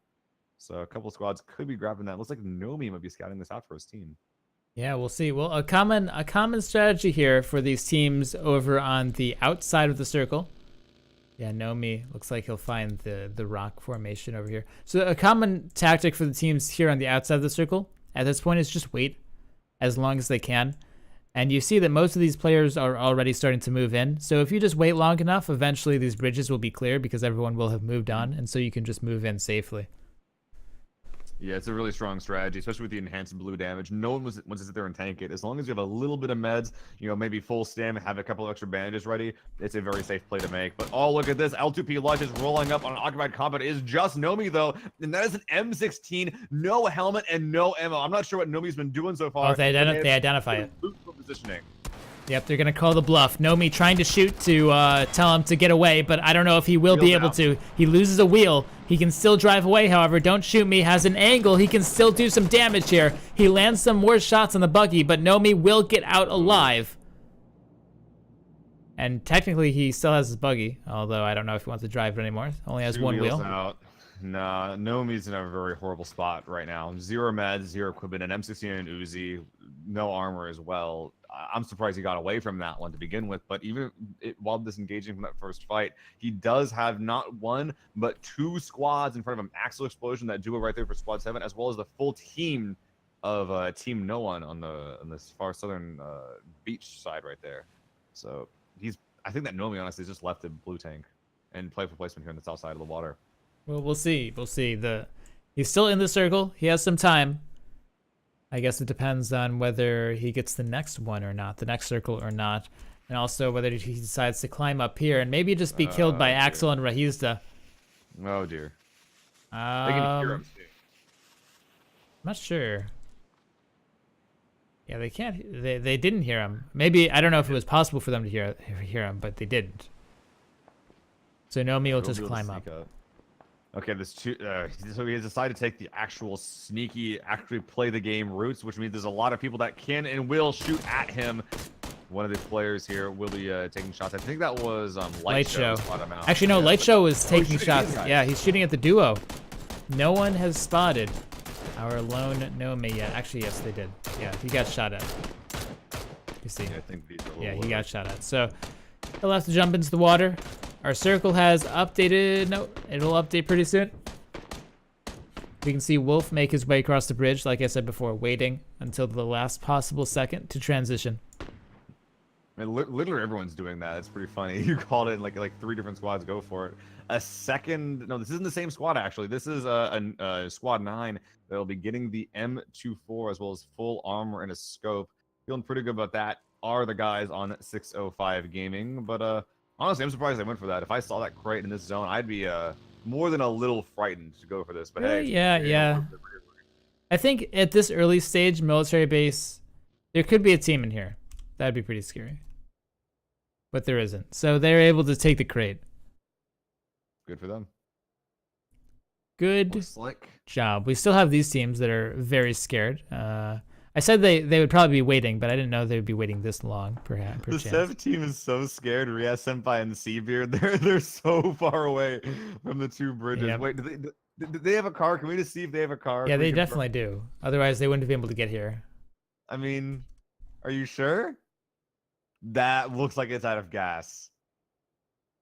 You know what? How they stopped it, no. like suspiciously stopped it, right, like just shy of the compound. I think it's out of gas. I don't think that they're gonna be able to survive this blue. Yeah, that'd be a shame considering how much they've done to get here. Seabeard's going towards it, so I don't know whether it's like maybe a natural spawn or maybe it's out of gas. Let's Not take a a look. spawn. 100% not a spawn. Maybe they've had a gas can. They can fuel it up or something. It is. Come on, get in the. We can't What see how are much. What are you We doing? can't see how much gas is in the vehicle, and they hop in. Okay, it has no gas. Okay. Did they find the tank? Yes. Did they find a gas tank? I don't know. They have to. That's not a gas. Okay, so that's apparently the animation for gas tank. I never. Nah, he was healing. He was bandaging. Oh, the other guy was doing it. Okay. Yeah. So they did find a gas tank. Very lucky. Very, very lucky. I'm so happy for them. Wow. Just when you needed it too. 2 crates are dropping now. 1 near the center, 1 on the side. Light Show. Oh my god. And the rest of Team No One will drop by the shore. Dude, Player Unknown's playing favorites right now. Evil Genius, they have 2 first places, and they also have a compound in the zone as well as a crate that they'll be getting for themselves. All they have to do is sacrifice Nomi to the PUBG gods to get it. That's a small sacrifice to pay. All right, over here, Don't Shoot Me, and the rest of the squad, closer than you might think, takes out Tukatanka right away. Nicely done by Don't Shoot Me here with the Scar. One down coming out here pretty quick. Actually, 2 downs. This is very surprising considering that the better position is pretty firm going in favor of iNexus. But hey, pros are pros, and they are very scary people to go up against. Well, that's scopes from this squad as well. What's going on? Another squad driving cars up to the north, but they might not be a factor. There's a large ledge in play there. Looks like the guys on iNexus will be wrapping around back to the right, leaving 1 player behind. But Lush is there on that flank already, ready to see if he can finish these guys off. He does get to the old position, finds the body, but does not see anyone. Pretty much confirms that they're all there to the north. Oh, Don't Shoot Me. Finds them out, actually. Gets Gonna it. be trying to get that down. Wait, did they get it down there? Yeah, Don't Shoot Me gets it down.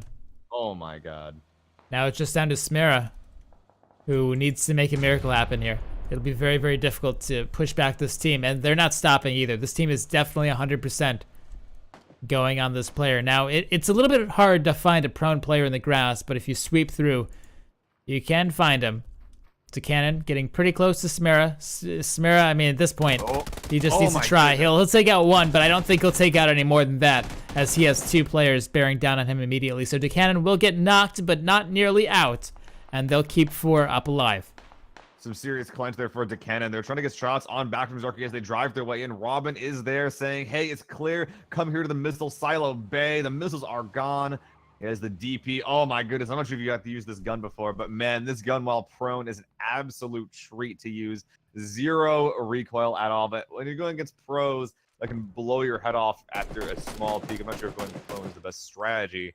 But man, the southeast side, there's more squads coming in through here. The fighting isn't over yet for the guys on back from Zarky, it looks like. Excuse me, Turtle Squad, excuse me. Let's see where they're going to go. Taylor is going around. They were going straight into the Turtle Squad before. That's team number 6. But not quite so much anymore. Right now, they're getting a bit sandwiched, the Turtle Squad is. Oh, yeah. If Taylor peeks up over this, he's going to be able to see the entire team. But in the meantime, this fight's happening right over here as Rahizda and Axel Explosion both throw grenades. One's going to take out Outlaw, the other one's a cannon. Lush is still up with Don't Shoot Me, but they have a hard fight ahead of them as they are getting pushed from behind now as well. These players hear it. aka Boob Lucky Minas is going to find Don't Shoot Me. Oh my gosh, the Turtle Squad has no chance here, it seems. Yeah, this is really rough. I'm surprised they've been able to stay alive as long as they can, using smokes to great effect so far. Looking over here, though, both these two squads know that this squad is getting pinched, so they have to play this very cautiously. They can't just run in and roll over them because there'll be a full other group waiting for them. That is pretty bad, though, for Lush. He gets shots in the back by Taylor there. Outlaw and the rest of the guys on Turtle Squad, all they can do here is prone and hope these other two squads fight each other. Outlaw going here on the right side does not win the gun battle against Rahizda. I think that lastly is just Don't Shoot Me. Grabs the little car. Oh, the car! Survive long enough. Look at this. These two squads are fighting now. Yep, the explosion wasn't quite close enough, but still he'll be able to take out Outlaw. That's it for the squad. Axel Explosion on the right-hand side. Taylor Knox gets a nice headshot to finish him off. I think he finished him with a body shot, but started with a headshot. Now he just has one more player left to deal with, but they're in the smoke. He's going to spray through it because he has an idea that they're going to try to go for the res. Really good game sense by Taylor Knox here. But here we go. This is going to finish off the 1v1 where Rahizda gets the jump but can't quite finish it off through the smoke. Taylor, or Boob, is going to get it. And now we're just down to Don't Shoot Me for actually the Turtle Squad had one more alive somehow. He's going to get one. Oh my gosh. He's not out of it. It's just a 1v2 now. But Sailor, the blue will finish it off. Can they get this res? No. I'm not sure if that play will have the HP. Yeah, they realize that, man, of the 16 players that converged on that southeast side, one will be walking away. Man, what a fight. What a battle. Boob, actually, you said one. You said one's walking away. I say none, as he's getting shot out by the entire. Oh man, so that's gonna be M24 by Frost BP finishing that off. God, what a bloody fight, and just have 0 people walking away from that in 10th place and above for all those guys. That is just unfortunate for everyone involved. Meanwhile, we were mentioning before that these guys are getting blessed, but based on the body rolling down the hill, I'm guessing that Evil Genius probably don't feel the way anymore. They're currently down to 2 players. You can see one off to the left right now that has died. And even worse, there's Iro, who has previously put on a great show in front of them. They don't have to move quite yet, so they don't have to attract attention, but they will be fine for now. Well, let's take a look over here as Brogdar. Ooh, that's a dangerous grenade, even though they're all dead. It would have been dangerous. So they all died to this team over here. Dave the Crazy and Tomo had an angle on them. Right now in the northern part of the military base, we have 2 teams going head to head. As the circle updates, this is going to be crucial. You know, north versus south. There's really there aren't really many ways to cross this circle. Like yeah, it's an open field. It's an open field. It's a tarmac. So you can't cross this, or rather, you really don't want to. It's almost impossible without cars. And if you're on the north side, man, you're not feeling good. That zone just popped. You're gonna be going southwest, cross the tarmac essentially, and look at that, squad 20 getting the centered compound. Jeez. Well, this will be rough for both of these squads up in northern military base. We see shots being taken down further to the south. These squads, number 3 and 10, I mean, they could fight each other, but it's not really going to help them in the end, I don't think. So we'll see if they decide to go for that fight or not. Team number 11 has a way in, by the looks of it. As, yeah, Wilkers will join up with Scudfuddle in this little hut thing. They still have one more teammate across the hill. So usually if you're coming on the west side, you'd run on one side of that wall or the other, but Squad 20, its Team Ready, is covering both sides of that fence, so they will actually have to take a fight there if they want to break their way in past Team Ready. Man, this is a difficult field to play here. By far, Team Ready is the strongest team in the circle right now. They have the only real set of buildings to play in. In fact, they have all the buildings. Like you said before, they're split up. All three. That does mean that they'll be pretty susceptible to current DH shots, though, which is pretty in favor at the moment. That and other DMRs are very, very effective. And especially the west and southern sides.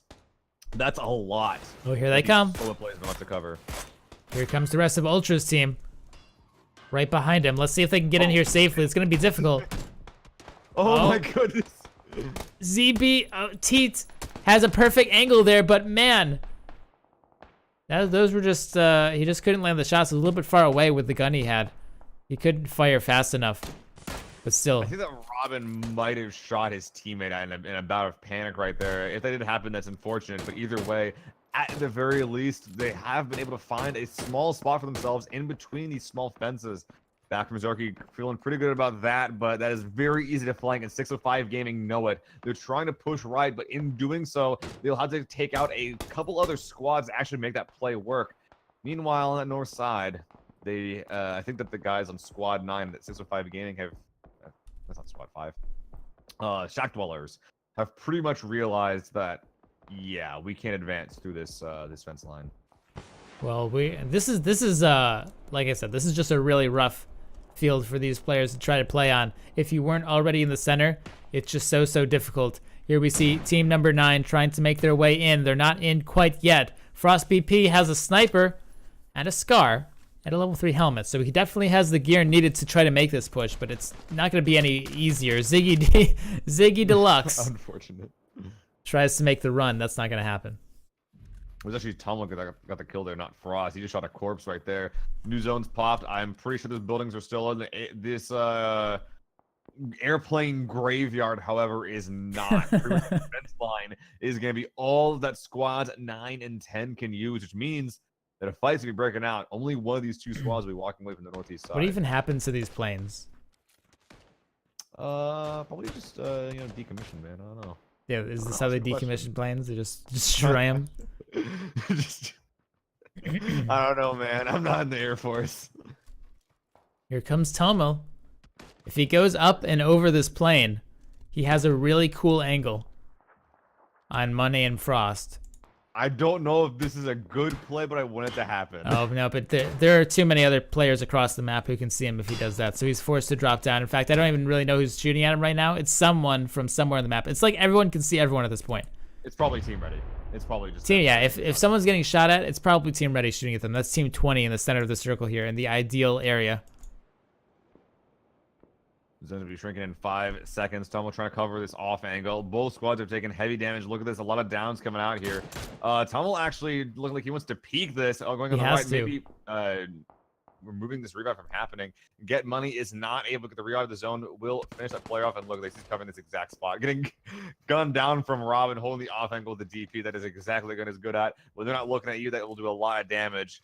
And now, Squad 10, the guys on back from Zarky, making their way on the east side. They win that fight. Meanwhile, on the south side, Team No One, the remnants, that is, looks like they've been able to claim a crate for themselves, the Mark 14. They're trying to injure Team Ready as much as they can. This small ridge is in play. I think they'll be able to at least play the far west side of the ridge, but just barely. And there's still a full squad of 4 that in the next zone, it's between them and the zone. Squad 20, they have compounds, they have gatekeeping, they have cover, and they're pretty much the only squad that can say they have that. Well, here we go. Looks like things have evened up a bit, depending on where this next circle goes. Tell me with the not going for the smoke there. Huh. So looking at this, all of our players are kind of on the edge now. Obviously, Mert Gungor in the center. Note that they've lost a player, by the way. Oh, Iro died. Yeah, Iro died like out here. He was peeking out here or something, and he died to a long-range shot. So they don't have 2 in the center anymore. Now they just have 1.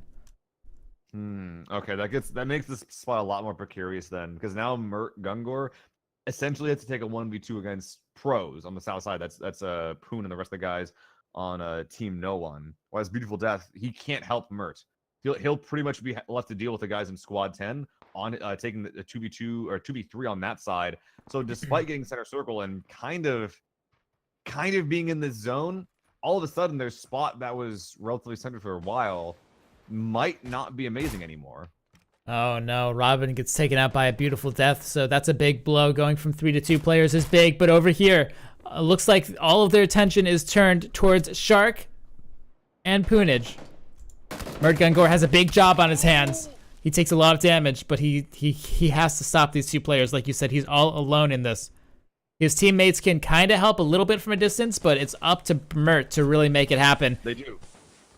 Sixmo gets the 1 down, but there is a reverse down. Actually, Poon firing at a different squad. This is just an all-out free-for-all. Poon pushing into the building. He has the AK ready.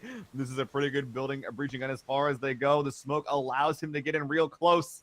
But There we he's go. Real sneaky. They might not know where he is in the smoke, doing a great job. Mert going outside, but realizing there's too much smoke. The frag going in through the window. Mert going inside just at the right time. Oh, I don't know. I think he went to the bathroom for that one. Yeah. Not gonna be getting him.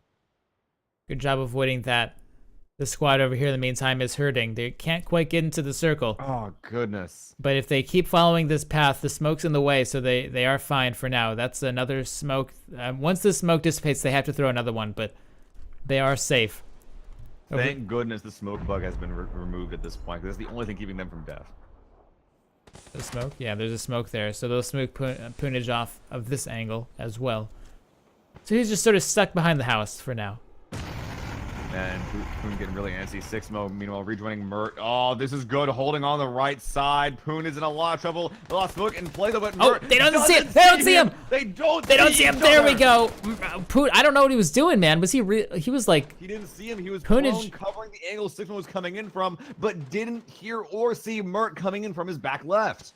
Poonage was like having a cup of tea over there or something. He was given the chance, but in the end, the duo of Sixmo and Mert will take him out. So now it's just this, down to a 2 versus 3. Tomel and Dave versus everyone else. I think that this is even positions. It's just the numbers advantage.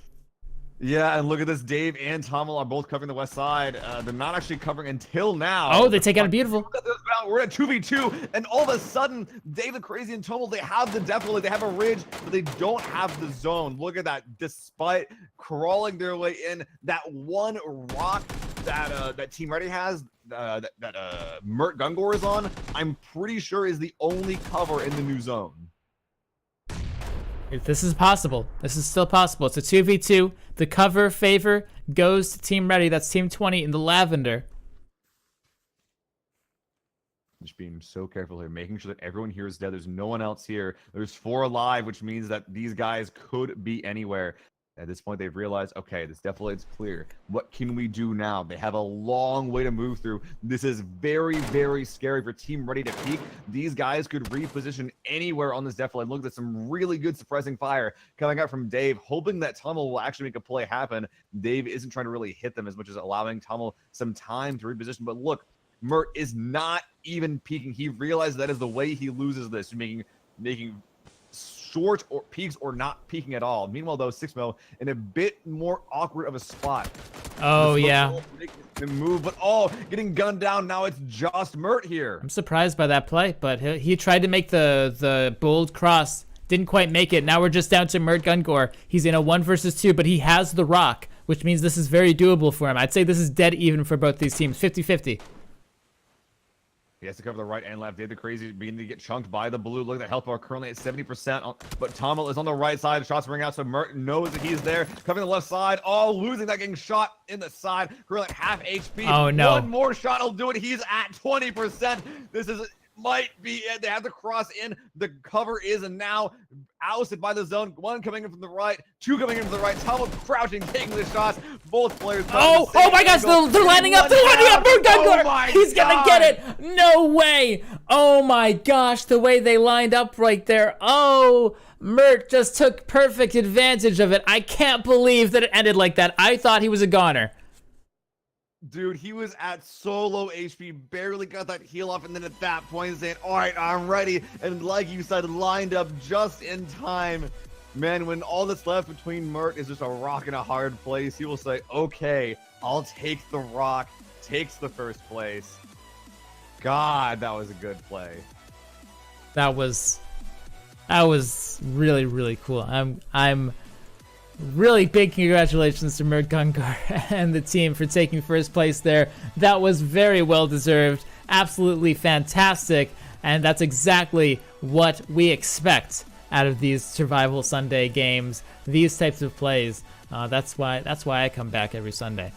It's just these teams do a great job, great showing each and every week. But we still have one more game left, guys. Don't go anywhere because we have our last one on Miramar, aka Desert. All right, so well, we'll get that lobby set up and we'll be back after our normal break.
the drop.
Hello, everyone, and welcome back. This is our fourth and final match here at First Blood IO for the Survival Sunday. My name is Skyline. Joining me today is a little fuzzy Seal. Seal, can you remind us what our players are playing for today? We have a set of 4 Amazon Echoes up as prizes for the winners of this event. One for all 4 players. No second, no third. So these guys are fighting for all of the biscuits here in game 4. Only first place getting that prize. And, well, if they all live in a team house, they can connect their echoes together to make like a network across the entire house. So anywhere you are, you can be like, Alexa, why are there so many people in Hacienda? And she'll be like, I don't know. That makes no sense. I can't compute. Anyway, we have first blood drawn as Ely goes down. As another player goes, and another player goes, there's people that are dying, Skyline. A lot of people are dying. Looks like Scudfo has had the displeasure to be left in the Carnage 88. Gets the shot on. Oh my gosh. Oh, who even is that? On someone coming from the corner. Calvaro. Doesn't even want the helmet. Just shoots him in the head anyway. Oh, barely reloading the. Oh, that's a team. That's a teammate. Okay, no need to freak out. Honey Badger, though, the surviving player, is across the way, cleaning up his own guys, getting one more down. Stall is there covering that angle and will be pushing in. The shotgun is ready. Oh though. my gosh, he Does missed the not shotgun. fire in time. Oh, that's unfortunate, man. Stall cleaning up, bloody for everyone involved. Well, I'm still here. Looks like it's gonna be Team 11 who's cleaned up most of it. Oh yeah, and those were the guys on. Oh goodness, I lost my list. Oh no. Shack Dwellers. Shack Dwellers have been doing the opposite of dwelling. Just literally taking names. Oh my goodness, his back was to the door there. That's so scary. Here we go. Boom! They see him in the side. Boom! He's not over the bridge. 2 shots. Boom! Oh no, it didn't kill him. Look at that health bar on Wizard Cow. Dude, that if I'm him, I'm mad that this shotgun does that much damage and doesn't kill him at that close range. Like, where'd the shots go? Did the pellets miss? It's a level one vest. He killed the guy with the level 2 vest and didn't kill the guy with the no vest? No vest. Arm damage, by the way. Arm damage, by the way. Oh, it's so frustrating. I'm sorry. I am so sorry, dude. He almost got the 3-piece. Dang, I thought he was gonna get it too. Like, it looked good. It felt good. It looked good. There's still one player left here that is camping inside, by the way. And all these players have no health. What? Is he in the ground? Oh, okay. You know, these, like you said, these guys have no HP. He has a P92, and that is the pistol that has a lot of ammo in it. So it doesn't matter if the P92 doesn't deal much damage if they're all one shot anyway. This could be a kill house waiting to happen. He's not gonna go for it. I want him to. He's not gonna go for it. To say like, hey, is it going all chat saying like, hey. I actually can. In case you guys didn't know, like the spectator can actually, I can like hit a button. I can hit V right now and talk to the players in the game. It's very tempting to just tell like, hey, get money, just go for it, but that would be super toxic. Just go for it. Just do it. We'll leave him there for now. He'll probably just randomly die later on in the kill feed. Probably. Don't mind. Walking away from Hassing with no armor. Don't mind. Truma, though, looking pretty spicy as well, squads. 19, that's Evil Genius, which are feeling pretty good right now versus Squad 4. And how good they're feeling, do you ask? Well, they've currently had 2 first places and a 7th place and are sitting in 2nd place right now. So that's how good they're feeling. This one of our top 3 squads at the moment. Oh, wow. Then the first place must have crushed it. Who's our first place? First place with a 2nd place, a 3rd place, and a 1st place is currently team ready. Yeah, they've been doing very well today. They've had a couple of insane plays as well. Remember Iro from, I think that was game 1? Just gets a 1v3 for 2nd place. Like, holy crap. That was crazy. That was a difference between like 1st and 6th place that play was as well. So some really good stuff. And don't forget game number 3, the solo 1v2 behind the rock. Wow, yeah, this guy's insane. You know, Iro didn't do that.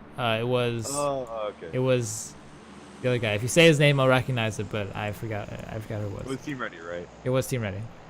Yeah, they got clutch potential all over the place. By the way, looking around, every single one of these cities besides Los Leones is occupied by 2 teams. Impala, Chumacera, and Monte Nuevo, as well as Hacienda, as we saw. All those 3 cities, which are pretty small, especially with the reduced city size, buildings were taken away from them and moved other places.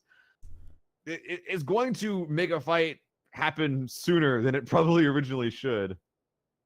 Well, here we have a crate. It has a Groza. It has some stuff. No level 3 backpack. Is anyone even near this crate? Yeah, Dave is. Oh.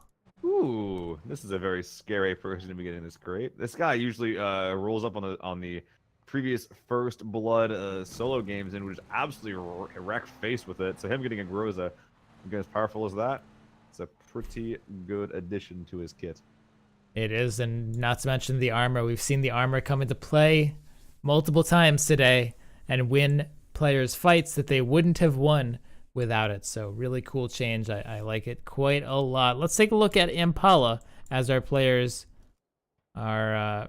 looks like Team 14 has decided to go away, leaving Team 7 to themselves.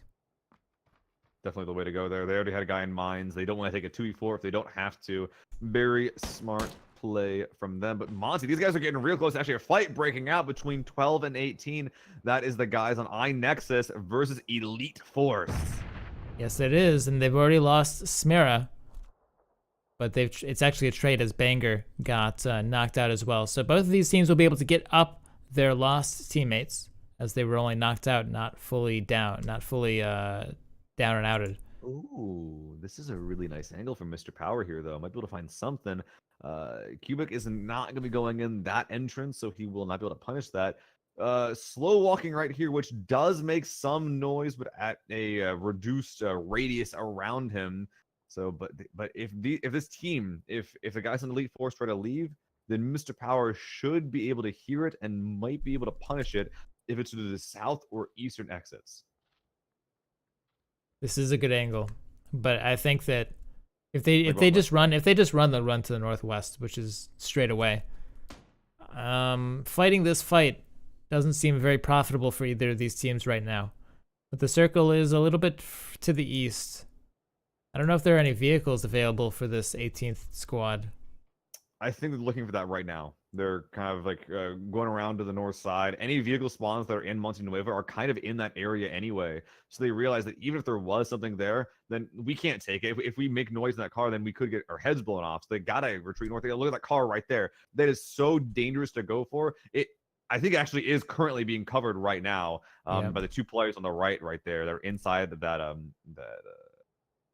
factory. This is the only spawn. This is the only vehicle I was able to see in a close radius, and it's mostly in control of our Aqua Blue squad. iNexus, yeah. iNexus. So I don't think that 18 will be taking that. Good for them to be able to put enough pressure up to claim that they should be able to drive away with that if they should desire. And they probably will be doing that soon as the shrink has started. It's making its way in. It's about a minute or so from completing its shrink. And man, look at the zone right now. Just already like 6 or so squads in that central Hacienda-esque location. It's going to be really hard to break in from the west, which is where the guys on Monte are coming from. We actually had another down over here. I really don't think that these teams going to have a big fight, so we'll pay if we see another thing in the kill feed. We'll pay attention, but I think that those squads are just going to pan away from each other. We have Late Show all alone over here, up on the hill, healing up. Sharko W actually went down from one of the Vengeful Vandals previously in the kill feed. We saw that. Team No One, a squad of pros. Team Vengeful Vandals, not that. So definitely good for them to be winning that fight in a 1v1 situation. Iro as well, alone on the northern side. This is two different squads that are very, very high in the leaderboard right now that are playing with some very, very odd strats. In fact, Light Show Team No One losing that player really hurts their chances for a top 3 finish. It does. It does.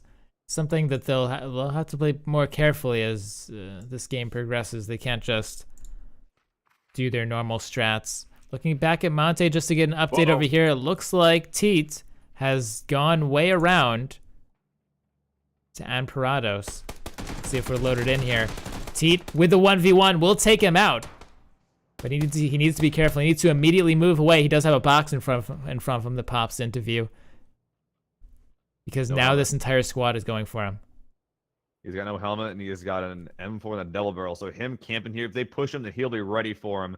But he does not want to be pushed. He wants to be helped by his team if that can happen. The zone is coming in, so they will have to get away soon. You see on the little squad minimap that one of his teammates does have a car, so the option to disengage is apparent, but that might be too much of the zone. Putting pressure on these guys means that they're looking to finish Teat off. One player going on the right, one going on the left. Looks like Chuka might be able to find an angle through this wall. Yep, we'll be getting the headshot through the broken wall. Really nice play right there. And just in time to avoid the reinforcements coming in from the rear.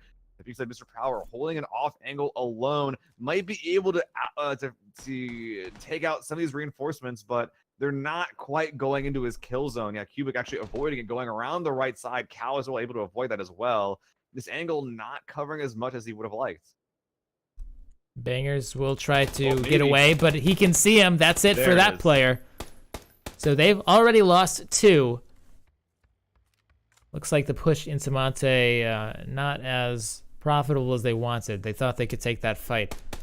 Didn't work out. They tried pulling back to their car. Cal brought a car around to the north, which is why Cubic is over there as well. But the disengage happened after a full engage happened. So it's like, all right, well, we're going in. Now we're running away. And it really put them under a lot more risk than they would have if they just kind of played more passive and left with Cal's car. Well, they'll get away now, but they'll get away with 2 instead of 4. They managed to take 1 player with them, but it won't really help them in the grand scheme of the game. Hello. That's a good crate. That is good. That's a really good crate. Mark 14 with an 8x and a full kit. And on Miramar, DMRs on Miramar, man, especially like the really good ones, the SLR, the Mark 14, that is what you want here. So whoever gets that is going to be very happy. But in the center of the zone, we already do have Squad 10. That is the guys from Zarky, as well as Don't Shoot Me, as well as a team of his they're scouting out. But this bike, going this slow, it already doesn't provide much cover. All of it's got speed. So if they crest the wrong hill and roll across the entire squad of Zarky, then they're gonna die. They're not gonna be happy. Don't shoot me with an AKM. About to come across 2 vehicles here. They look like they might be a bit far away and below the dip. Yep.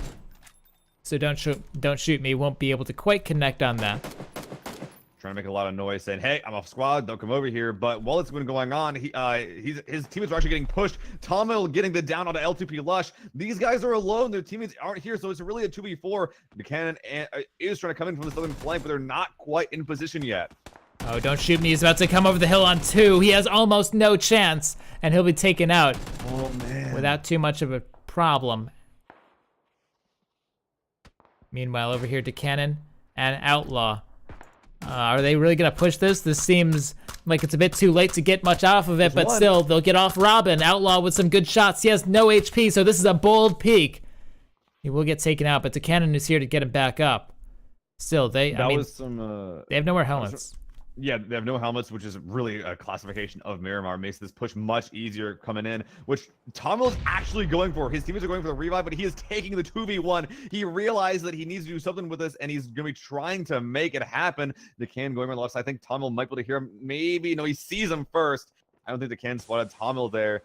He's trying to cover these angles, but it's really weird. He might have bitten off more than he can chew. Well, we'll see. It looks like his team is ready to back him up now, so Tomo will go over the edge. This should be an easy kill on a helmetless enemy. Another one here onto Cannon, so Tomo will get the double to clean it up. Really good play. Does not even need his team send. You go revive our buds. I'll be here finishing these guys off. And look at that. The center circle play working out very well. Did they even lose a single player there, Skyline? No, they didn't. They already had a player down before they did it. Oh, yeah, no. They didn't lose anyone. And they have all 4 up. Goodness. Oh, man. That motorcycle driving by with Pippin and JP Cloud, that's not going to go anywhere. Besides in the ground, Skyline. Undertaker's over here. Absolutely.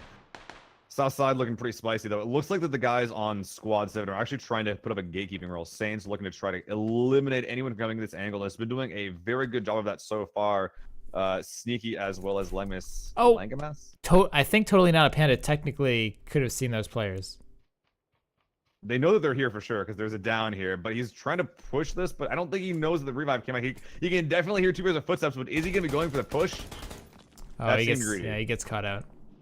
His team wasn't there to back him up. Yeah, that was solo push. Interesting. Grenade goes in. It does find a decent chunk of Sneaky's health bar, but won't finish him off. That was big. If it had actually got the knockout there, that was a pretty easy push. You definitely instant push there. Axle explosion though on the south side, another play on the north side. Sneaky. Oh, that's a sneaky grenade. Didn't cook that enough. Even if he was outside, it wouldn't have gotten him anyway though. These 2 players are kind of forced inside. They're actually getting pressured a bit from the north, so they can't really circle around this as much as they would want, which really cuts their options down. It really allows them to pretty much either go for a push or try and get a cheeky nade. And I think that they're all out of nades at this point, but they do have numbers on their side. All 3 remaining players have made their way up. Oh, no! Oh, that looked good. He's going to jump down. Is there a player here waiting? No. Yes, there was. There was a player there. Sneaky just and Sneaky just... Sneaky! Fire! Oh, no. Not like this. Are they going to even realize what happened? They don't recognize names in the kill feed at this point. They don't know each other that well, so they probably don't know that this has happened. Sneaky, you need to get the res. They don't know that you're... Okay, the frag is chucked, trying to suppress the enemies below him. 10 seconds is what he needs. That was about 5 right there. Will they push? They need to do it right now if they're going to do it at all. Sneaky was like, you told me to kill anyone who comes up the stairs.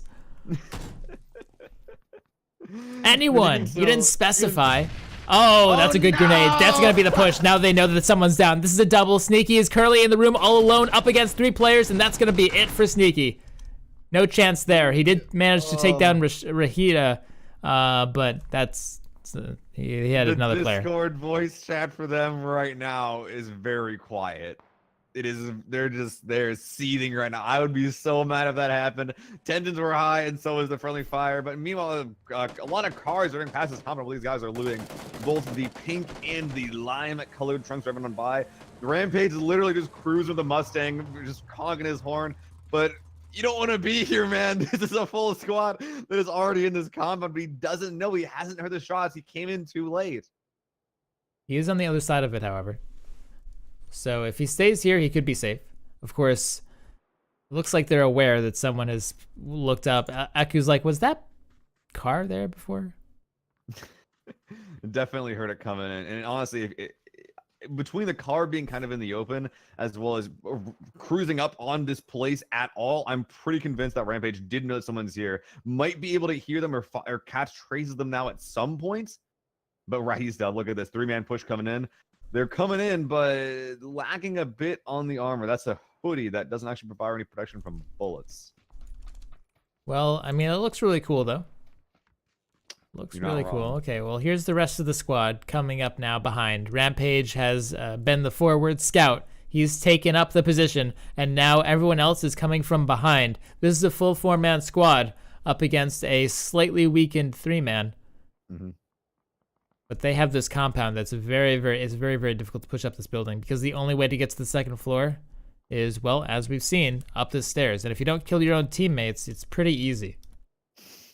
Makes sense for Rampage to take that as well because his squad was left on foot coming in from the south. So grabbing that allowed his squad to come in on foot. But on the northwest side, a 3-way squad fight coming out as Squad 17, that's Team Galacticos on this hilltop, kind of is overlooking. They're trying to find an angle on Squad 11. That's the Shack Dollars below them, the winners of Hacienda, but can't quite find him yet.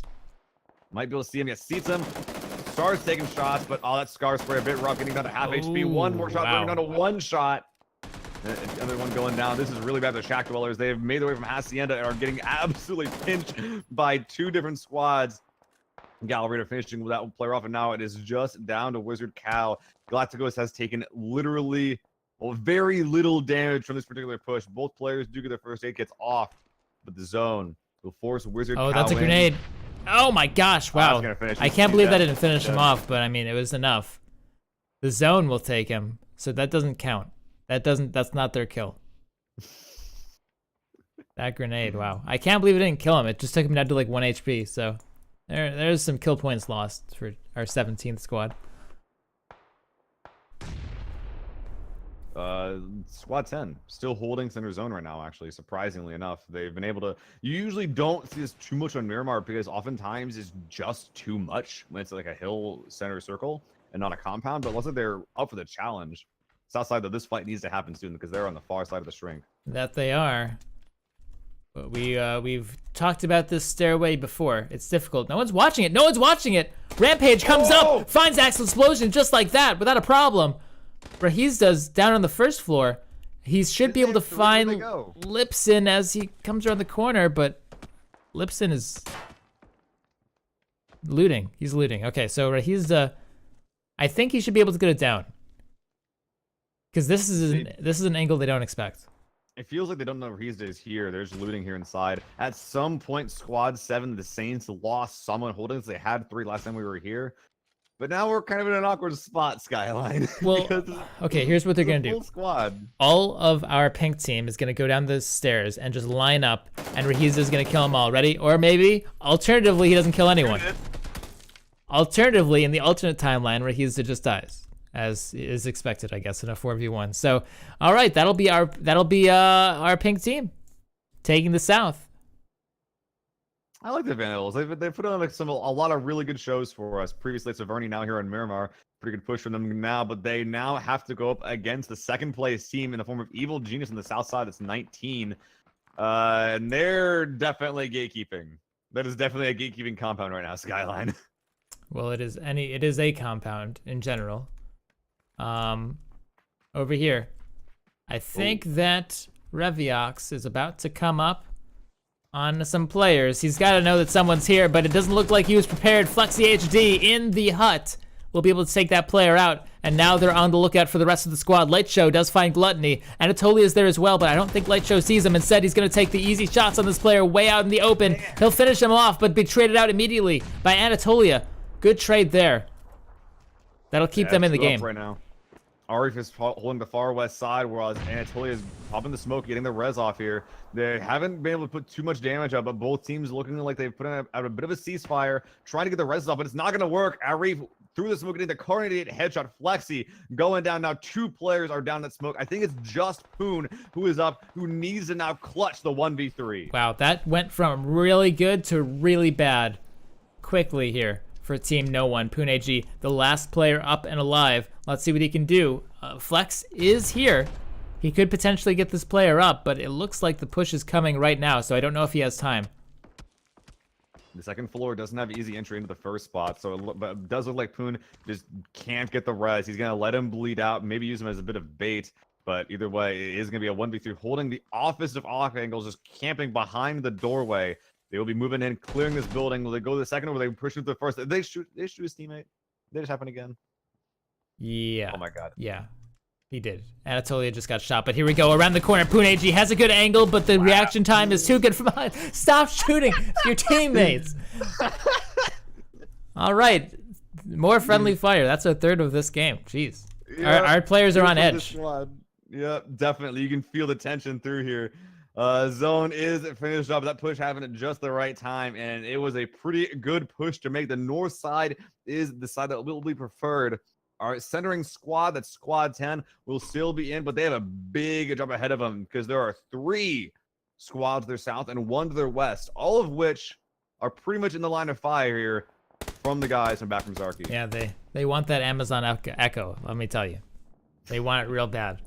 Dave the Crazy has an angle on these players over here, but he needs to be careful because on his right-hand side is Timerone. And if he just peeks over this ledge a little bit more, he'll be able to see Dave, and that's a clear shot as well. Grenade instead will go over. He's going to try for it. This looks a bit off, and it is. Correct distance, though.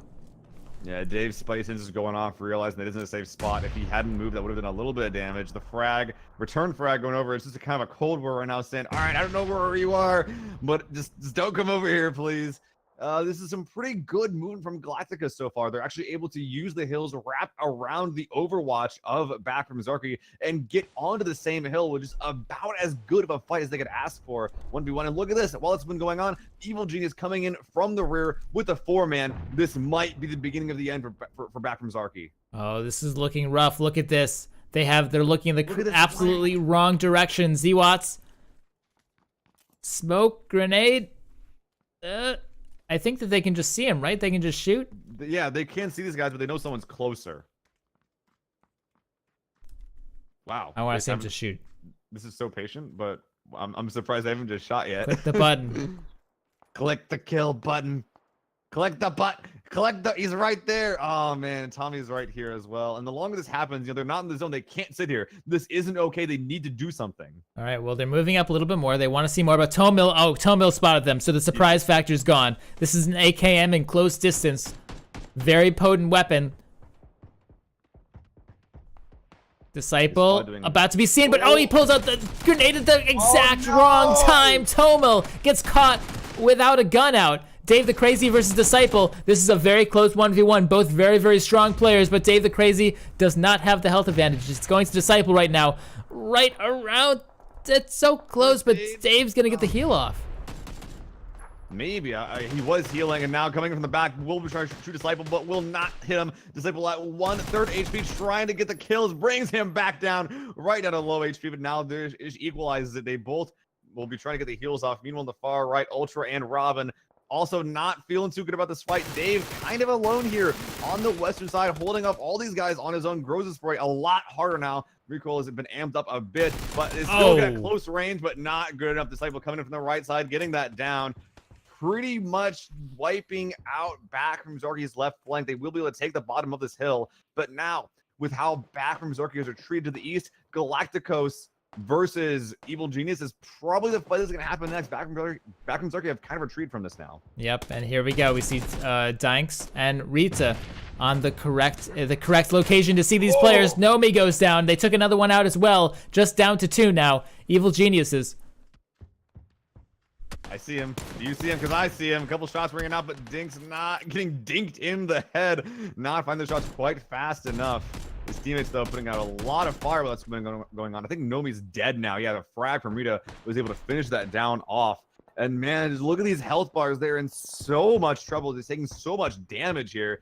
Then what's been going on? Robin from back from Zarky just sitting nice and pretty.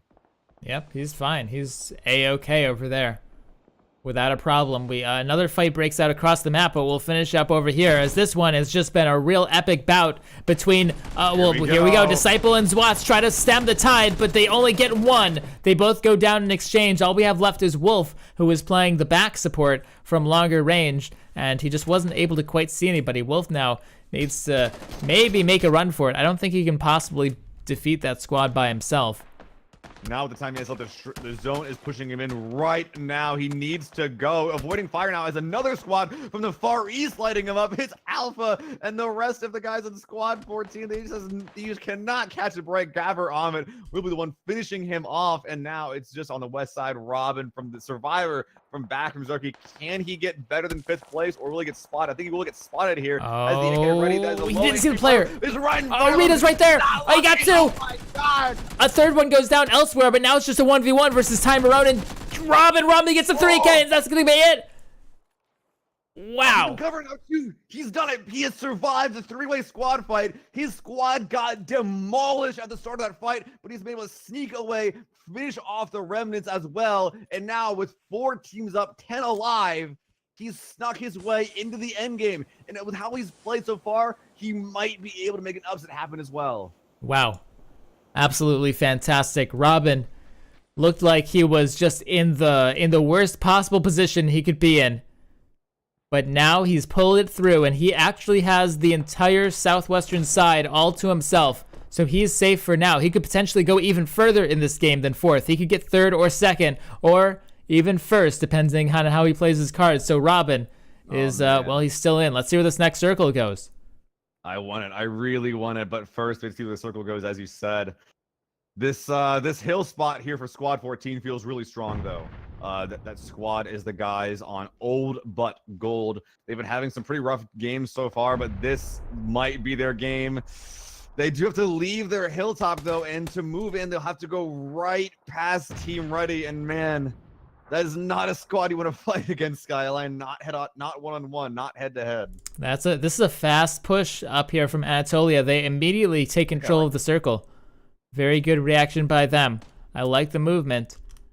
As now it's up to the rest of the teams to try to break them. Note though, this is a downhill area. This might have been too early, Skyline. Look at Squad 20's movement. They're actually flanking on the far right while Gavir Ahmed and the rest of the squad take the hilltop. Squad 5, not fair, might have gotten themselves pinched here. Well, we'll have to see. Over here on the left-hand side, it's going to be Reek versus 2. Arif Khan looks like he has a good angle. This is a grenade. He needs a gun now. Not a grenade. He needs a gun. And he does manage to finish it off in the end, but his teammate goes down before that. Arif Khan doesn't take the 1v1, so Alpec will take it. We're just down to Anatolia. He's got to go into the shack, I think, to be safe. Yep, here he is. He is safe in the shack for now, and he's going to let these 2 3-man squads fight it out. It looks like Team Ready isn't quite aware of exactly the situation. They only had one half of the story, which means they aren't pushing off the down. That res does come off. Reeks will be able to back off Revive as well as Alpex. Gavir lets to just cover this HP flank. We'll be spotting the solo Robin. Oh no! Oh my God, he turns on him, Robin. I can't believe it. Can he do it? I can't believe it. So Gavir can't find the shots. Robin gets a second. What? Kill him. What a play Robin, so okay, far. Oh, here's React. He needs to find React, but no, he doesn't. No. Wow, Robin, a great run, but he just didn't quite expect the player there. The crosshair placement was in the ground instead of in the sky where React was. So he does get 1 kill, but man, oh man, was that close. Our brave Sir Robin. Oh man, I want it to happen so far. It looks like over here Mert has spotted the Shed Boy. Wow, that M16 spray. There's a lot more range than it used to have. That might be the new meta, honestly. They are now downhill of Gavir, but that hill is not in the zone. Forced out, body rolling down the hill. And look at that. That team seems pretty familiar, Skyline. Iro and the rest of the boys on Team Ready back at another win. And I think that means Team Ready, Team Ready takes it. Team Ready are our champions here. This is our 3rd Survival Sunday, I believe, for First Blood. Maybe the 4th. We've done quite a few of them at this point. So really fantastic job to Team Ready. They had an explosive performance. 3 first places out of 4. I mean, that's amazing. Two first places out of 4. They got a second, a third, and a first, and a first. That is still Oh, okay. insanely consistent as well. Because the places they got, they were not quite like this. Yeah, they got 4 kills. They played smart. Their other first place, 14 kills. Their second place, 13 kills. They in total this series, let's do some quick math here. 23, 32. They got 36 kills across 4 games. That's pretty good. That is very good. Absolutely phenomenal job. They really brought it this week. And so they get their own set of 4 Amazon Echoes. It's a really cool device, guys. Really, really neat. Like I said, I have one, and I think that it is a pretty cool little thing to have around. I use it to play music. Just Alexa, play whatever I want, you know. So I said this was like the third or fourth Survival Sunday. I don't remember which one it was. I think it's the 4th. But on that topic, we are doing these every week now, right, Seal? Yeah, we are. There's been enough players doing this that we feel good enough about just making this a consistent weekly thing.